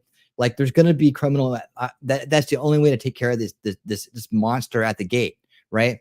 So there has to be something that's going to happen on a big way to stop these globalists from funding their way into collapsing our country. We have to stop that. And I think Vivek and other people that are involved with the campaign now know this, and they'll be in Trump's ear and they'll be talking about it. And if not, I'll be screaming at the top of my lungs, and I hope you guys will be screaming with me, because we have to get it done. We have to get it done, or they're going to get their way while we're all busy looking at the shiny thing over here. We have 8 weeks, and then after that, it's done. And guess what? If they steal an election, you're never going to like unsteal an election. It's done. It's done November 5th, and everything else afterwards is just, I'm sorry, it's just complaining. So I don't want to complain. I want to leave everything on the field right now, and there's honor in that, and it does honor to God. It does honor to God to fight with all that you have in the last 8 weeks. That's right. I mean, by the way, we're even putting out another book. I bet my publisher would be upset if I didn't mention it. We're even putting out another book because the media. By the way, two inexplicable things happened where just a couple of weeks ago, the president of the United States, or Donald Trump, former president of the United States, was shot, by the way, in the head. And then 9 days after that, the current president of the United States dropped out of the race. And inexplicably, the media just stopped talking about both of these events. They're just oh, yeah, no, just some stuff that happened. But now Kamala, yeah, we really care about Kamala. So we're doing a new book about all of this and the intrinsic connected nature of what happened during those 9 days in July. And if you understand the connection between the gunshot essentially hitting purchase with Donald Trump and Joe Biden dropping out or being forced out in the palace coup is what actually happened. To unpack those layers is to actually understand the true nature of the system under which we live. All right. There we go. Hold on. That was a good report. I'm gonna reach out to him about the Haitian thing. But other than that, man, I think that was great. And I love the points he made at the end. Yeah, it really, man, if get involved right now. Do whatever it takes. Take some risks. Find a way to help. You know, you guys are the smartest crowd out there. You're the most motivated crowd. I mean, you know stuff. You have information a lot of people don't have, or they glaze past. I've worked hard in the years that I've had this channel to make sure that. I mean, I know a lot of people say that, right? But I think my crowd here understands what I'm talking about, and I think they would vouch for me on this. I really do think you guys would vouch for me on this. That, you know, I'm giving you a perspective that's unique and experienced, and had been through the battles for decades, and a very deep base way of looking at things, and a very diligent, mature approach to information. And I hope that works. I hope that I've done that for you, and I hope that this will inspire you to feel confident about going and speaking on these issues with people. And maybe making a lot of sense to them, but just stick to the issues. Don't worry about all this other bullshit that's out there, because we need people to be voting right now. And the people that are on the fence, I talked to someone today. She saw the election. I mean, not the election, the debate, and had her takes on it. But I overall saw that, you know, she told me what pissed her off about Kamala, and like what she didn't like, and, you know, pretty much confirmed. And then I was able to talk about that, and then talk about, you know, the invasion issue, these, you know, the problem with these illegal aliens in our country and what's going on with it, and how bad it really is. And, you know, be careful when you're out there to really pay attention to the people who are around you, even though in this area here, it's not a big of a deal yet, right? Because we're not a sanctuary city here, so they're not coming here like they are in other places, right? But but that was, some things that wasn't getting through to her on a day-to-day basis, right? And they needed to know. So that expanded the reasons to vote for Trump. Now she goes and talks to some people at her work, right? And because they have the conversation, and someone brings up the debate, and that gets into a conversation, and then she's armed with all this new information about the crisis, the invasion crisis, right? So that's the way it works. Like this is the things that you can do, little things that'll help maybe just get 1 or 2, 3 more votes over to our side. And if we all did that, we'd have this big pile of votes, right? So we thought, and then if other people like us do the same thing, that's more piling in votes, because people are going to start talking about it more and more. So be bold. Don't be scared. If people hate you for your beliefs, they're not your friends. You don't need them anyways. I don't care how long you've known them. I've walked away from 30-year relationships over this fight we're in right now, right? It's part of the process, but you got new friends right here. We're here for you. This is the new way to do it. We got to get through this. We got to survive. Let's go. All right. Next up, bringing in Mark Dice to rail on this guy, Jesse Ventura. Jesse Ventura is this is just kind of a lighter story, but and then I got the one about Kamala totally flopping on our post-debate interview. Let's see where we at. Yeah, then we're going to be heading towards the finish line after that. All right, so Jesse Ventura, if you remember him, right? At one point, he was part of the second veil community, if you want to call it that. He definitely somebody I would label a conspiracy grifter now. But at the time, in the early 2000s, late 2000s, or 2010, 12s, early teens, people that were in the outside the establishment era, let's put it that way, tended to look at him as an ally. I think that I can't remember if he was I think he may have liked Ron Paul. I don't know. I can't remember. I just remember that I realized that he was a crackpot when he was clamoring about climate change using his lionized research. I lived down in Mexico. I can tell you one thing. I can see it with my own eyes. Okay, shut the hell up.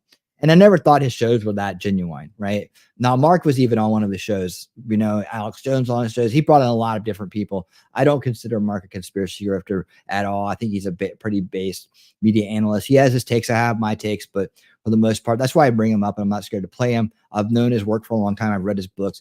We differ on some things, but I think if we ever had a conversation, it would be a great conversation, and we get a lot of work done. So anyways, that's why he still gets played on the show.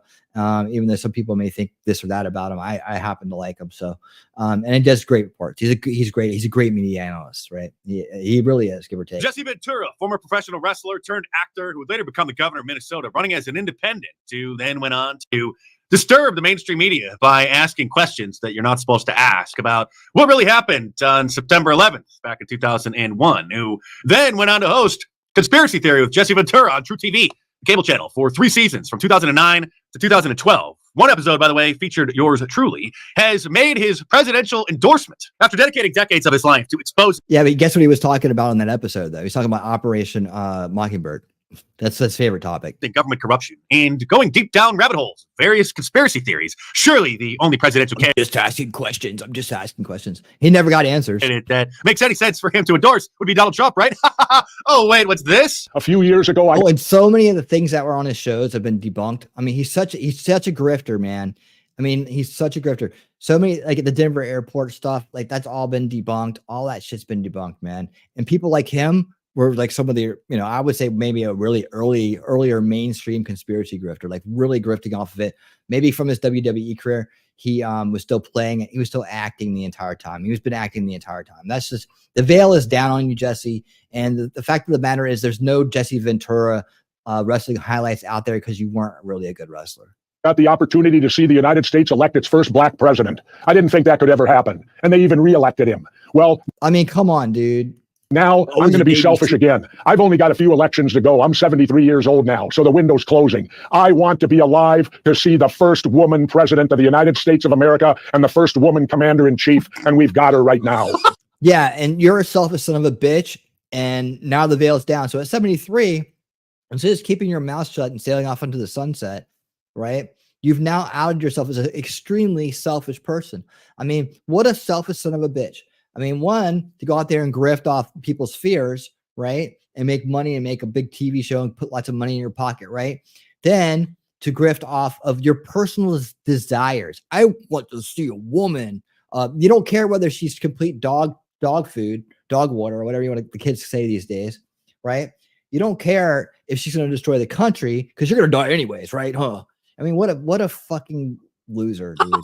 Governor. Okay, sadly, obviously, over the last 15 years, Jesse Ventura, like old Joe, has come down with a very bad case of dementia. But congrats. I just want to leave it at that. I don't want to give this guy any more airtime because I just can't stand him. I just wanted to say that. I just wanted to go off on him for a second.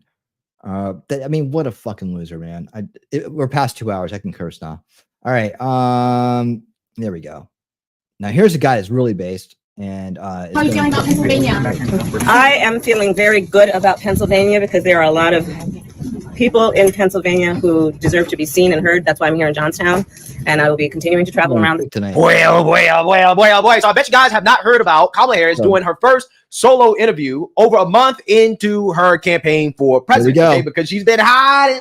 Okay, and she's only been out a couple times, okay, to do an interview with Dana Bashir on CNN with her emotional support buddy, Tim Walsh there, okay, complete and total softball, okay. The debate was a complete and total softball for Kamala Harris because she had the moderators debating Trump on her behalf, okay. She didn't really debate Trump very well, but the moderators sure did, okay. She didn't really have to do much except lie on stage and never be challenged or fact-checked, okay. So now she's doing a solo interview that you guys noticed wasn't really advertised like that by the Kamala campaign. She's doing a solo interview with ABC 6 Philadelphia.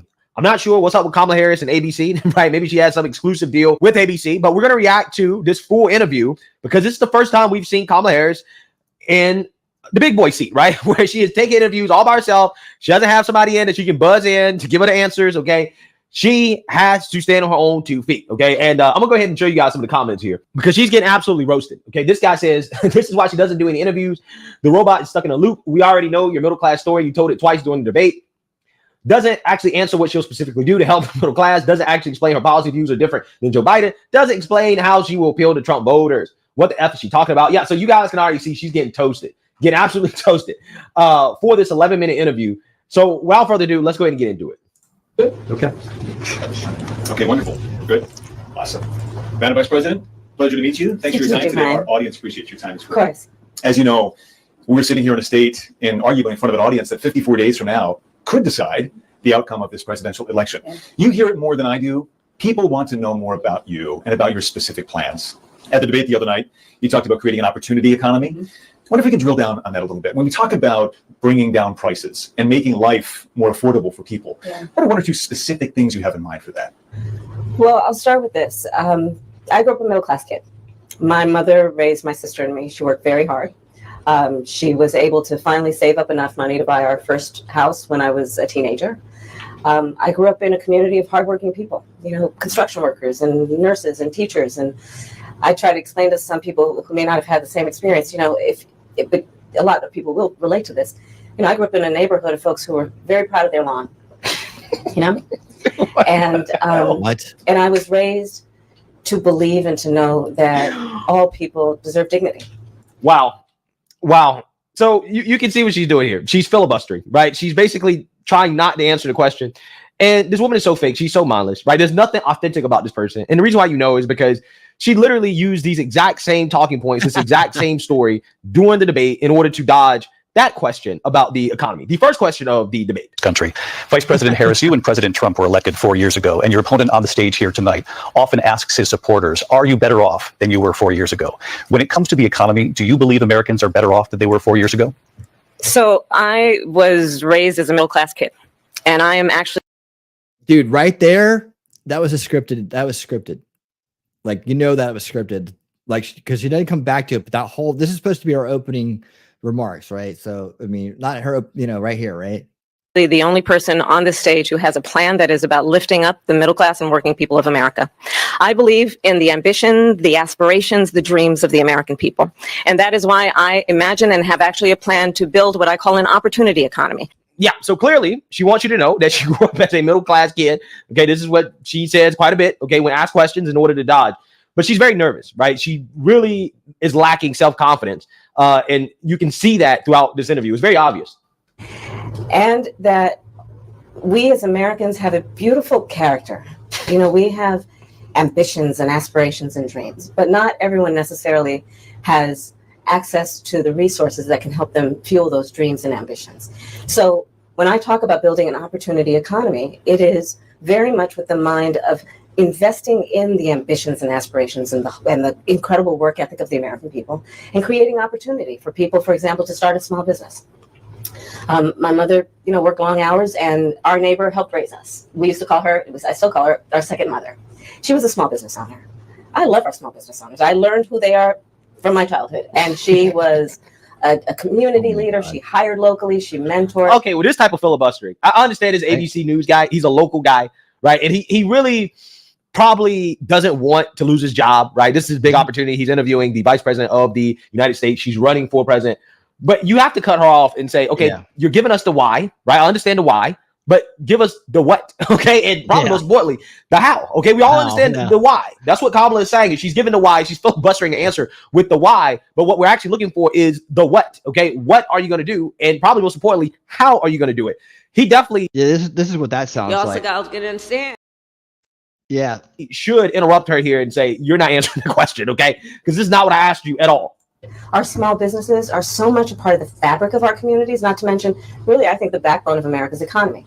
So my opportunity economy plan includes giving startups a $50,000 tax deduction to start their small business. It used to be $5,000. Nobody can start a small business with $5,000. But investing in people's innovative ideas and giving them the ability to go for it. Opportunity economy means, look, we don't have enough housing in America. We have a housing supply shortage. And what that means, in particular for so many younger Americans, the American dream is elusive. It's just actually not attainable. Where's the housing shortage? So part of my plan is to work with the private sector and housing developers to give them a tax credit, to be able to partner with us as the government, to build my goal government is housing. 3 million new homes by the end of my first term. In addition, to help people who just want to get their foot in the door, literally. And so giving first-time home buyers a $25,000 down payment assistance. Oh, it's $50,000 the other night. Get in Now the it's door, changed. and then they will do the work that they need to I do remember to that. save It's and to pay that mortgage and to build debate. wealth for themselves and their family. But These if you're are an some immigrant, you examples get of what I mean when I talk about $150,000. an opportunity economy, and a lot of it has to do with just the community I was raised in and the people that I admire. The wealthy gated community. Work hard, and deserve to have, their dreams fulfilled because they're prepared to work for it.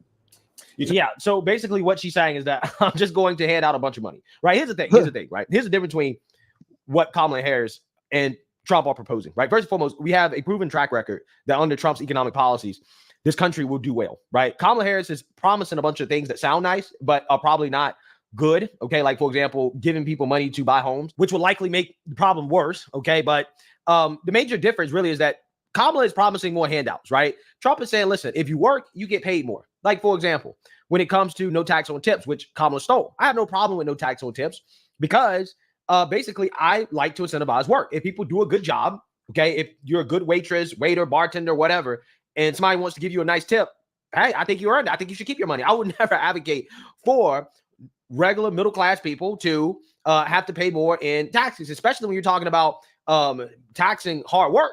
Okay. Trump also came out and proposed getting rid of the tax on overtime as well, too, which is also something I support, right? Because I support incentivizing work. Okay. And one of the ways you can increase wages without more government spending, and don't let the leftists fool you. Tax cuts are not government spending, right? Tax cuts are tax cut. Is the government stealing less of your hard-earned money? Yeah, that's one of the great ways you can increase real wages without government mandates or handouts, which is what Kamala Harris is incentivizing. Hey, if you work, you can keep more of your money. And if you want to take your money and go buy a house or start a business, you can do that, right? You have that freedom of choice. But basically, Kamala is saying that, well, these are the things we want you to do, right? This is what the government wants you to do. So we're going to incentivize you to do it by basically giving you money to do it. And Trump is saying, no, the people that work, right? If you want to work more, okay, if you want to give better quality service, you can keep more of your money and you can go spend your money on whatever you want, right? I think I agree with that approach a lot more. The only thing about Trump's approach that I wish that he would change is that I wish that we would cut some spending, right? If anything, people are talking about, oh, how much is going to cost for us not to take more people's money, right? This is what they say about eliminating the tax on overtime and the tax on tips. And it's like, well, if we stop sending money to Ukraine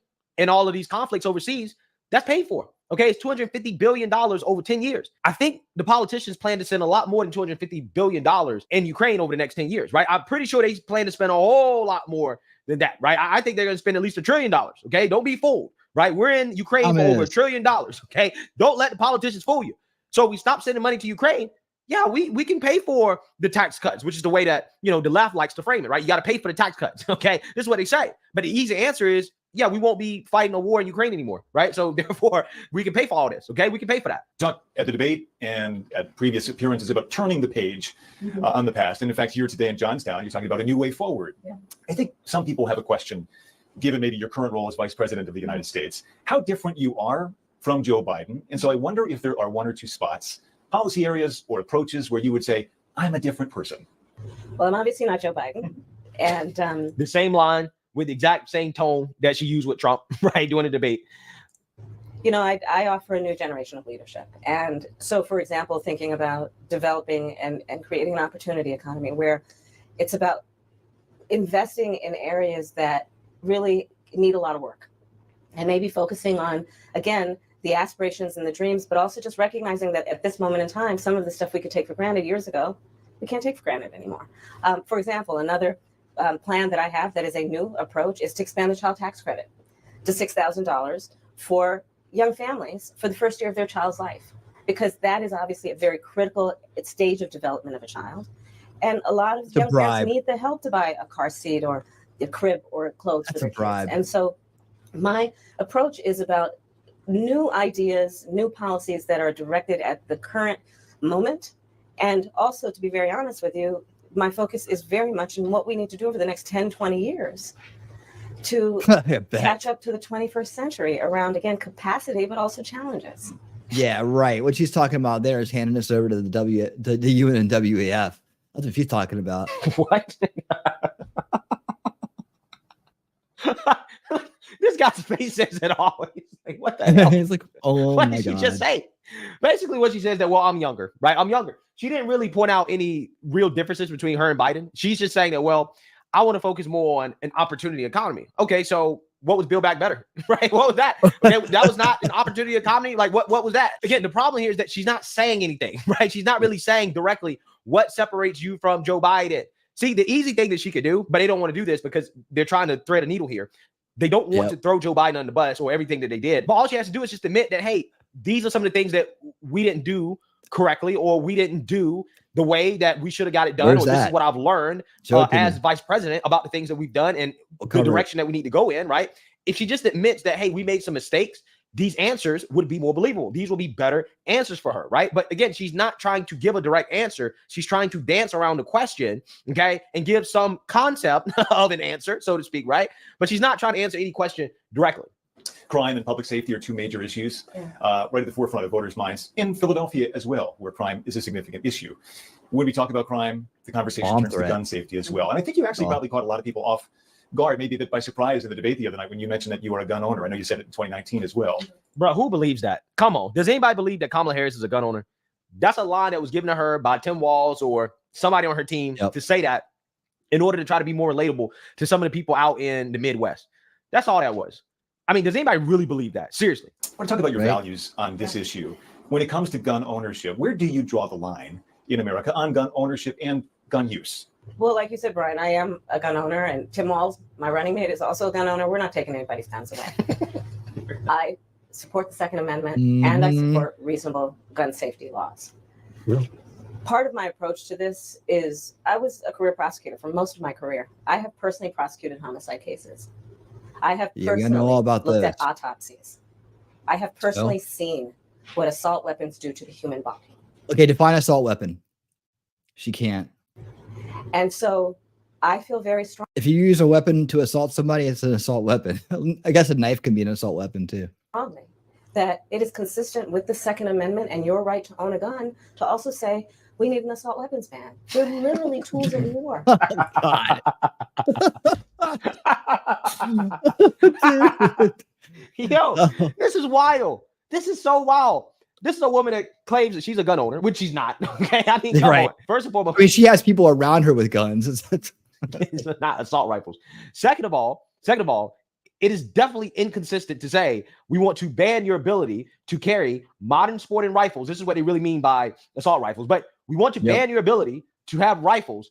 And hey, we believe in your right to keep and bear arms, right? We believe in the Second Amendment. Those things are not consistent, right? They are definitely inconsistent, okay? You cannot finagle your way through this, okay? This is the same person that supported a mandatory gun buyback, right? Mandatory gun buybacks, which is straight up gun confiscation, right? This is what she has supported. Mandatory. But now she's trying to tell you, oh, I'm a gun owner, right? And I'm trying to tell you it's not inconsistent for us to ban your ability to carry and to have a hunting rifle or a sporting rifle, right?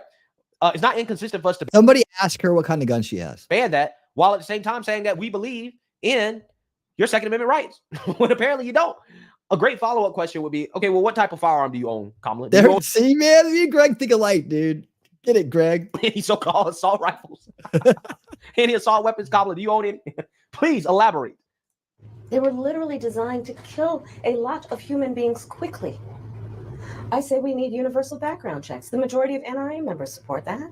Why? Because it's just reasonable. You just might want to know before someone can buy a lethal weapon if they've been found by a court to be a danger to themselves or others. You just might want to know. 2 final questions, if I might. Sure. On the appeal of the man you were running against, as you drove here today, you likely saw a lot of Trump signs. He has an historic appeal in this country. And as you are someone running against him and trying to understand that, I wonder how you distill it. What do you understand his appeal to be? And how do you speak to his voters, or maybe people who just share his values but are open to something else? Based on experience and a lived experience, no. In my heart, I know. In my soul, I know that the vast majority of us as Americans have so much more in common than what separates us.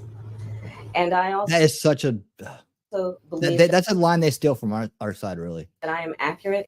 Yeah, Thomas, that's a time.com article, but I mean, I see what you're saying there. It's more of a I don't know. Read through it real carefully. I glanced at it real quick, but I'll have to look at it deeper before I bring it on the show. In knowing that most Americans want a leader who brings us together as Americans, and not someone who professes to be a leader who is trying to have us point our fingers at each other. I think people are exhausted with that approach, to be honest with you. I think people want a leader who has common sense and tries to find common ground. I'm supported That ain't you. That ain't you. by over 200 Republicans who worked for both Presidents Bush, John McCain, and Mitt Romney. I'm supported by the former Vice President Dick Cheney, former Congressmember Liz Cheney. Okay, this woman is clueless. Absolutely effing clueless. Okay, the question was about Trump supporters. How are you going to reach Trump supporters, right? Or people that share his values. Okay, now, again, she has no clue how to answer the question. Just look at her face. Her facial expressions tell you everything, man. Again, she's not acting right now, right? So when she's not acting, you can see she's frightened. So of course she's not really trying to answer the question. And then she starts to bring up Dick Cheney, Liz Cheney, and all the never Trumpers who are supporting her as some type of, I don't know, reason for why Trump supporters should support her, which again is an extremely ignorant answer, because she should know, she should be aware that Trump supporters don't like never Trumpers, right? They don't like the Dick Cheneys, the Liz Cheneys, the Adam Kinzingers, all the people that are endorsing you, those Republicans.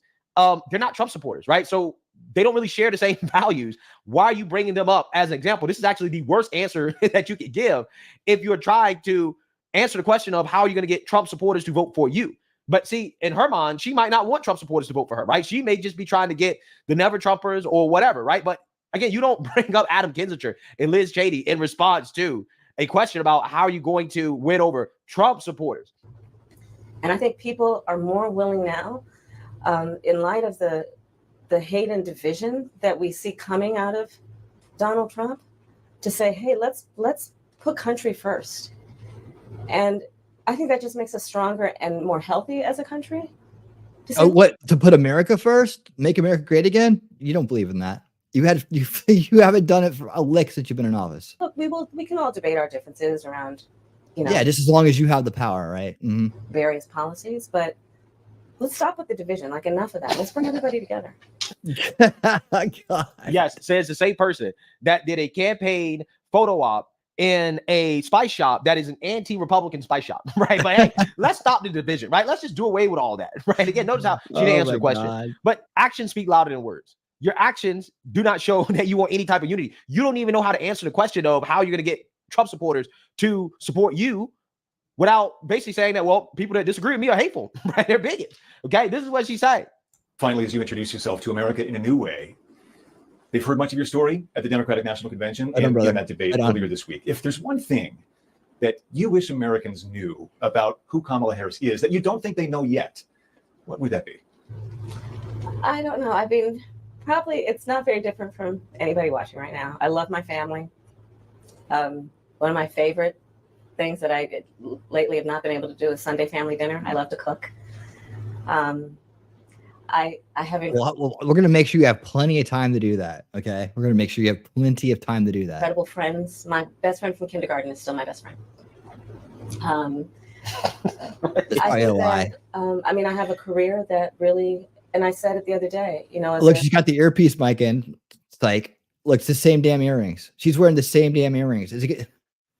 Career prosecutor. And by the way, you got, in case someone's tuning in, I know that these are Tiffany earrings. These are not the ones that people think that are giving her talking points or whatever in her ears. I'm just pointing out that she wears these damn earrings a lot. And actually, there's a thing that Tatum put out about pearls and her sorority, like AKA their whole thing is about pearls. So you know they always wear pearls. It's symbolic for her sorority. I never asked a victim of crime were they a Republican or a Democrat. The only thing I ever asked them is, "Are you okay?" Bullshit. And that's a repeat line. I think that's the approach that most Americans want, regardless of who they voted for in the last election. In terms of turning, that's why you let all this the offenders out. I imagine you're looking forward to cooking Sunday dinner again. I am looking forward. Yep. We're gonna help you. I am looking forward to cooking. With the whole family gets involved. The kids each have their role. Yeah. Well, it's a beautiful family, and we thank you for your time. Pleasure meeting. Yeah. So complete total softball. I mean, the local news wasn't going to really press her. It's not right? Actually really a beautiful family. If you Kamala seems to be more qualified for kitchen than for the White House, in my opinion, just based off this interview. But you know, hey, I thought that this was not good. Okay, and this is why she doesn't do interviews because it ends up like this. Even when it's a complete and total softball, she just can't knock it out of the park. Which is also the reason why she really didn't do that well in the debate. Right? I mean, considering how Trump didn't perform that well either.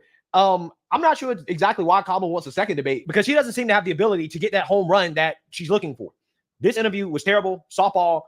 Basically, she still hasn't been challenged. Still hasn't been challenged yet. Over a month of being on the campaign trail, being the Democrat Party nominee, still has not been challenged. Okay. And she's looking really weak. Okay. She's looking real weak. So let me know what you guys think. Make sure you like, comment, and subscribe. Most importantly, share a Black conservative perspective. Peace. All right. Thank you. All right, so I've been wanting to show this one. I don't think I really need to show too much of it. So I'm just going to show a little bit of it because I got one more thing I want to do before we get out of here. But yeah, I showed this at the end of the show last night. Outside where the I'm going to speed it up a little bit. Outside last night was this massive chaos outside Harris-Trump debate as protesters push against police. So these are the queer Marxists, the socialist people that go to the socialist conference, the Free Palestine people. And what I want to say about them is that they are doing a bit of damage. They do damage in our society, and they need to be called out for who they are. That they put books they put those books in the library. They promote Marxist ideals and Marxist indoctrination, right? And they start with the kids that are young, right? And they prime them up, and by the time they get to college age, like most of these kids are, a lot of the ones, especially, look at this kid right here, right? They get out there, they're ready to be co-opted and then brought into their little Marxist society, their queer Marxist society. So that's what they're all about. And this is what indoctrination and mind control. This is what indoctrination and mind control does to people. And that's why it's an important topic, not to be ignored. But these people right here, they're not there for Kamala. They're not there for Kamala. They're there for the opportunity. And they're backing Palestine because it's a oppressor-oppressed narrative. And they see Israel as the capitalist society oppressing the non-capitalist society of the Palestinians, which is just a group of people. They don't have, they have the Sharia law and stuff. So that's more socialist for them, more Marxist for them. So that's why they take this side. But at the end of the day, they don't care that the Palestinians don't like their lifestyle choices. They don't care because they just want to further the narrative that the oppressor-oppressed narrative of Marxism. Something that we learned in great detail about. We've for many different episodes we've covered it, but the great documentary Beneath Sheep's Clothing that we just went over not too long ago, that really highlights what this is right here.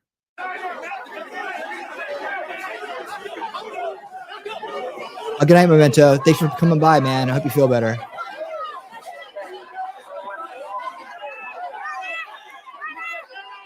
Yeah.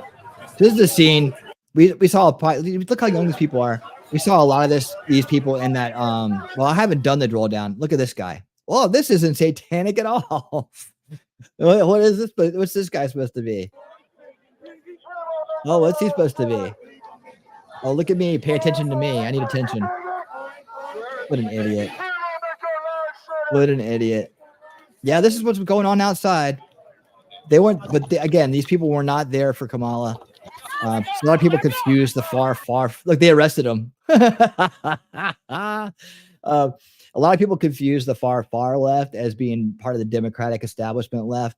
But they're all useful idiots for the global establishment, the corrupt establishment that's trying to enslave us all. They're all useful idiots because they're all going towards the same. They're all using the same idea to push towards the same end game. But these people really don't understand it. They think that they're going to have a revolution. They let them go. They fund them because they indoctrinate children. So they're part of the corruption process. They're part of the subversion process. And that's why George Soros dumped so much money into them. Yes, George Soros. They have publishing companies, but they don't make much money. I've looked into it. But they do put books in schools, and they do indoctrinate kids. And then that's why you see these kids. That's why you see them on college campuses so much, because that's when the indoctrination, they're ready to be co-opted. So if I didn't say that already, that's what it is. And so that's what these people are. And that's what this is. Looks like if you want to ruin your life, kids, go hang out with these weirdos. That's what will happen to you. All right. That's the lesson here. All right. One more to go, and then we're out of here. This one is a short degrifting, a 2-minute degrifting. And you won't believe who's out there grifting. I mean, you won't believe who's out there grifting. You won't believe who's grifting. This video is it's on Rumble. It's on Rumble. I like to repeat, this video is on Rumble. Stop, Rumble. Stop. Okay. It's on Rumble. And you won't believe who's out there trying to grift the MAGA crowd right now. This video is called Yo Trump. Yo Trump. And it's put out by one of the biggest scammers on the internet. The guy who's scamming the MAGA crowd, scamming anybody can get their hands on. You know him. You've seen him. He's been on the show. It's Gary Scam Lamb. Here we go. I got another question. Oh, look, you can see. So Yo, what Trump. up, Trump? I got another question for you. Like Garrett, like Trump is going to talk to this idiot. How you think we should spend that $500 billion? Because Gary wants some I got of a it. lot of ideas that we he's got a lot of ideas. He's got a lot of ideas. Hold on. He's got a lot of ideas about how to spend that money. So he wants some. Can you send me some of that money, Trump, please? I need it for my rent. I need it for my internet bill. Where is the brand? Here we go. Let me put on a little background music while we're listening.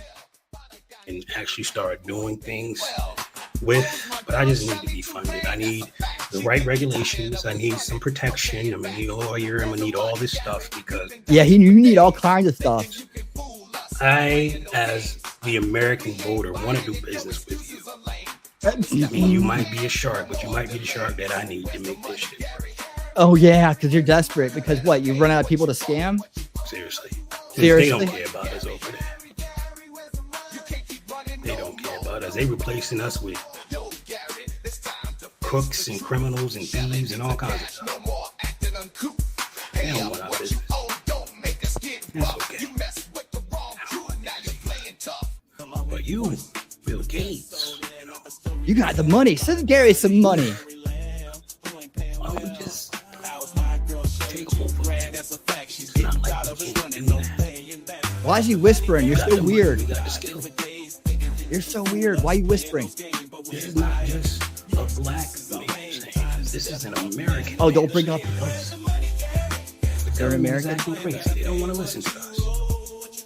Why would anybody not want to listen to you, Gary? You don't, huh? I just do business with you. I'm coming over. You gotta do some business with Trump, y'all. When I'm broke, they got me looking raggedy out here. They really do. They took everything, and they the ones that messed up. That's the problem. I got all my documentation to prove. They stole my wife's identity.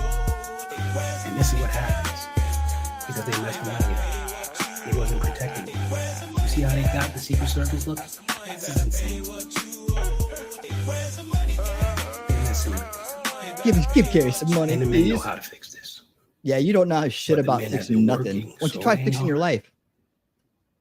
to Let's keep try our fixing your life. families together. Uh-huh.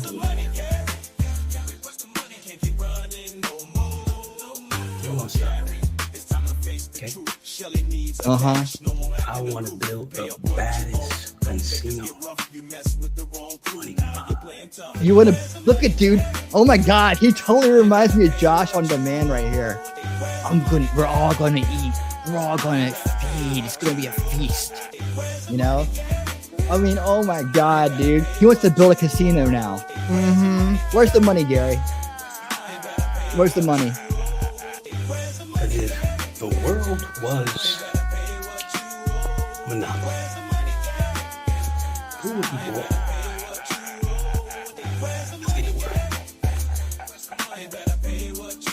Yeah, where's the money, Gary? Fucking scammer. Yep, that's Gary Lamb. If you don't know who the Gary Lamb Network is, he's a scammer, likes to rip people off and not paying them back. And whole big scams like, Section 8 and Oklahoma doesn't pay their recipients, so he has to go on the internet and create a give, send, go. That's wire fraud. Oh, he should have paid them. He should have paid the money back. Now he's in trouble. Oh, he's in trouble. All right, enough of that clown. Yeah, where's the money, Gary? I thought you guys might like that. I thought we'd end on a funny note there. Mr. Know-It-All there thinks he's got it all figured out. I'm going to get some money from Trump. I almost saved that for funny videos. But I wanted to go ahead and put it in the degrifting section of the night. Let's just degrift it. Say, Gary, you can't trust Gary Lamb with no money at all. You can't do it. You can't do it. Gary scam not paid yet? No, he didn't pay. He hasn't paid. He knows where to pay. He better answer that question because time ran out on him, man. You better answer that question. Yeah. Anyways, enough about that loser. Guys, thank you so much for being here tonight. I really do appreciate you guys being here each and every night. I have the best crowd in the world. I love hanging out with you all, and I hope you guys love hanging out with each other and hanging out here. I know you do because you keep coming back, and I really do appreciate it. Lots of new friends tonight out there on X and Rumble. Thank you guys so much. We went back over 500 tonight on Rumble. I'm sorry, on X. We were down to I think 590 at the start of the day, so we gained 10 new followers tonight. Thank you so much, man. It's so hard for me to grow on X, and your love and support out there will really help. We need to lift each other up at this time. We need to all come together, and we need to focus on the task at hand, and that is getting Trump in the White House and getting this country fixed and start taking the corruption out of our system so we can have a great place to live and a prosperous, safe country for our kids and their kids and their kids and their kids. And this is how we do it. It starts right here. The fight is today and the fight is now, and you are part of it. If you are here, you're part of the solution. I am here 5 nights a week streaming here on Rumble, X, and YouTube, and I hope to see you soon. I hope you will join the conversations and hang out with me because we got a long ways to go, but we're going to get there. We're going to get there together. Thank you guys so much again for being here. I will be back tomorrow night at 9 p.m. Eastern for Winning Saturday Night, our chill out and have fun stream. We're going to do good news of the week. We're going to do funny videos. We're going to do cool videos. That's what we do. We have a great time. I will see you guys then. And thank you to everybody who supports the channel, being members, sending super chats and modding. Thank you guys so much. I will see you soon. And until next time, each and every one of you stay based and keep on winning.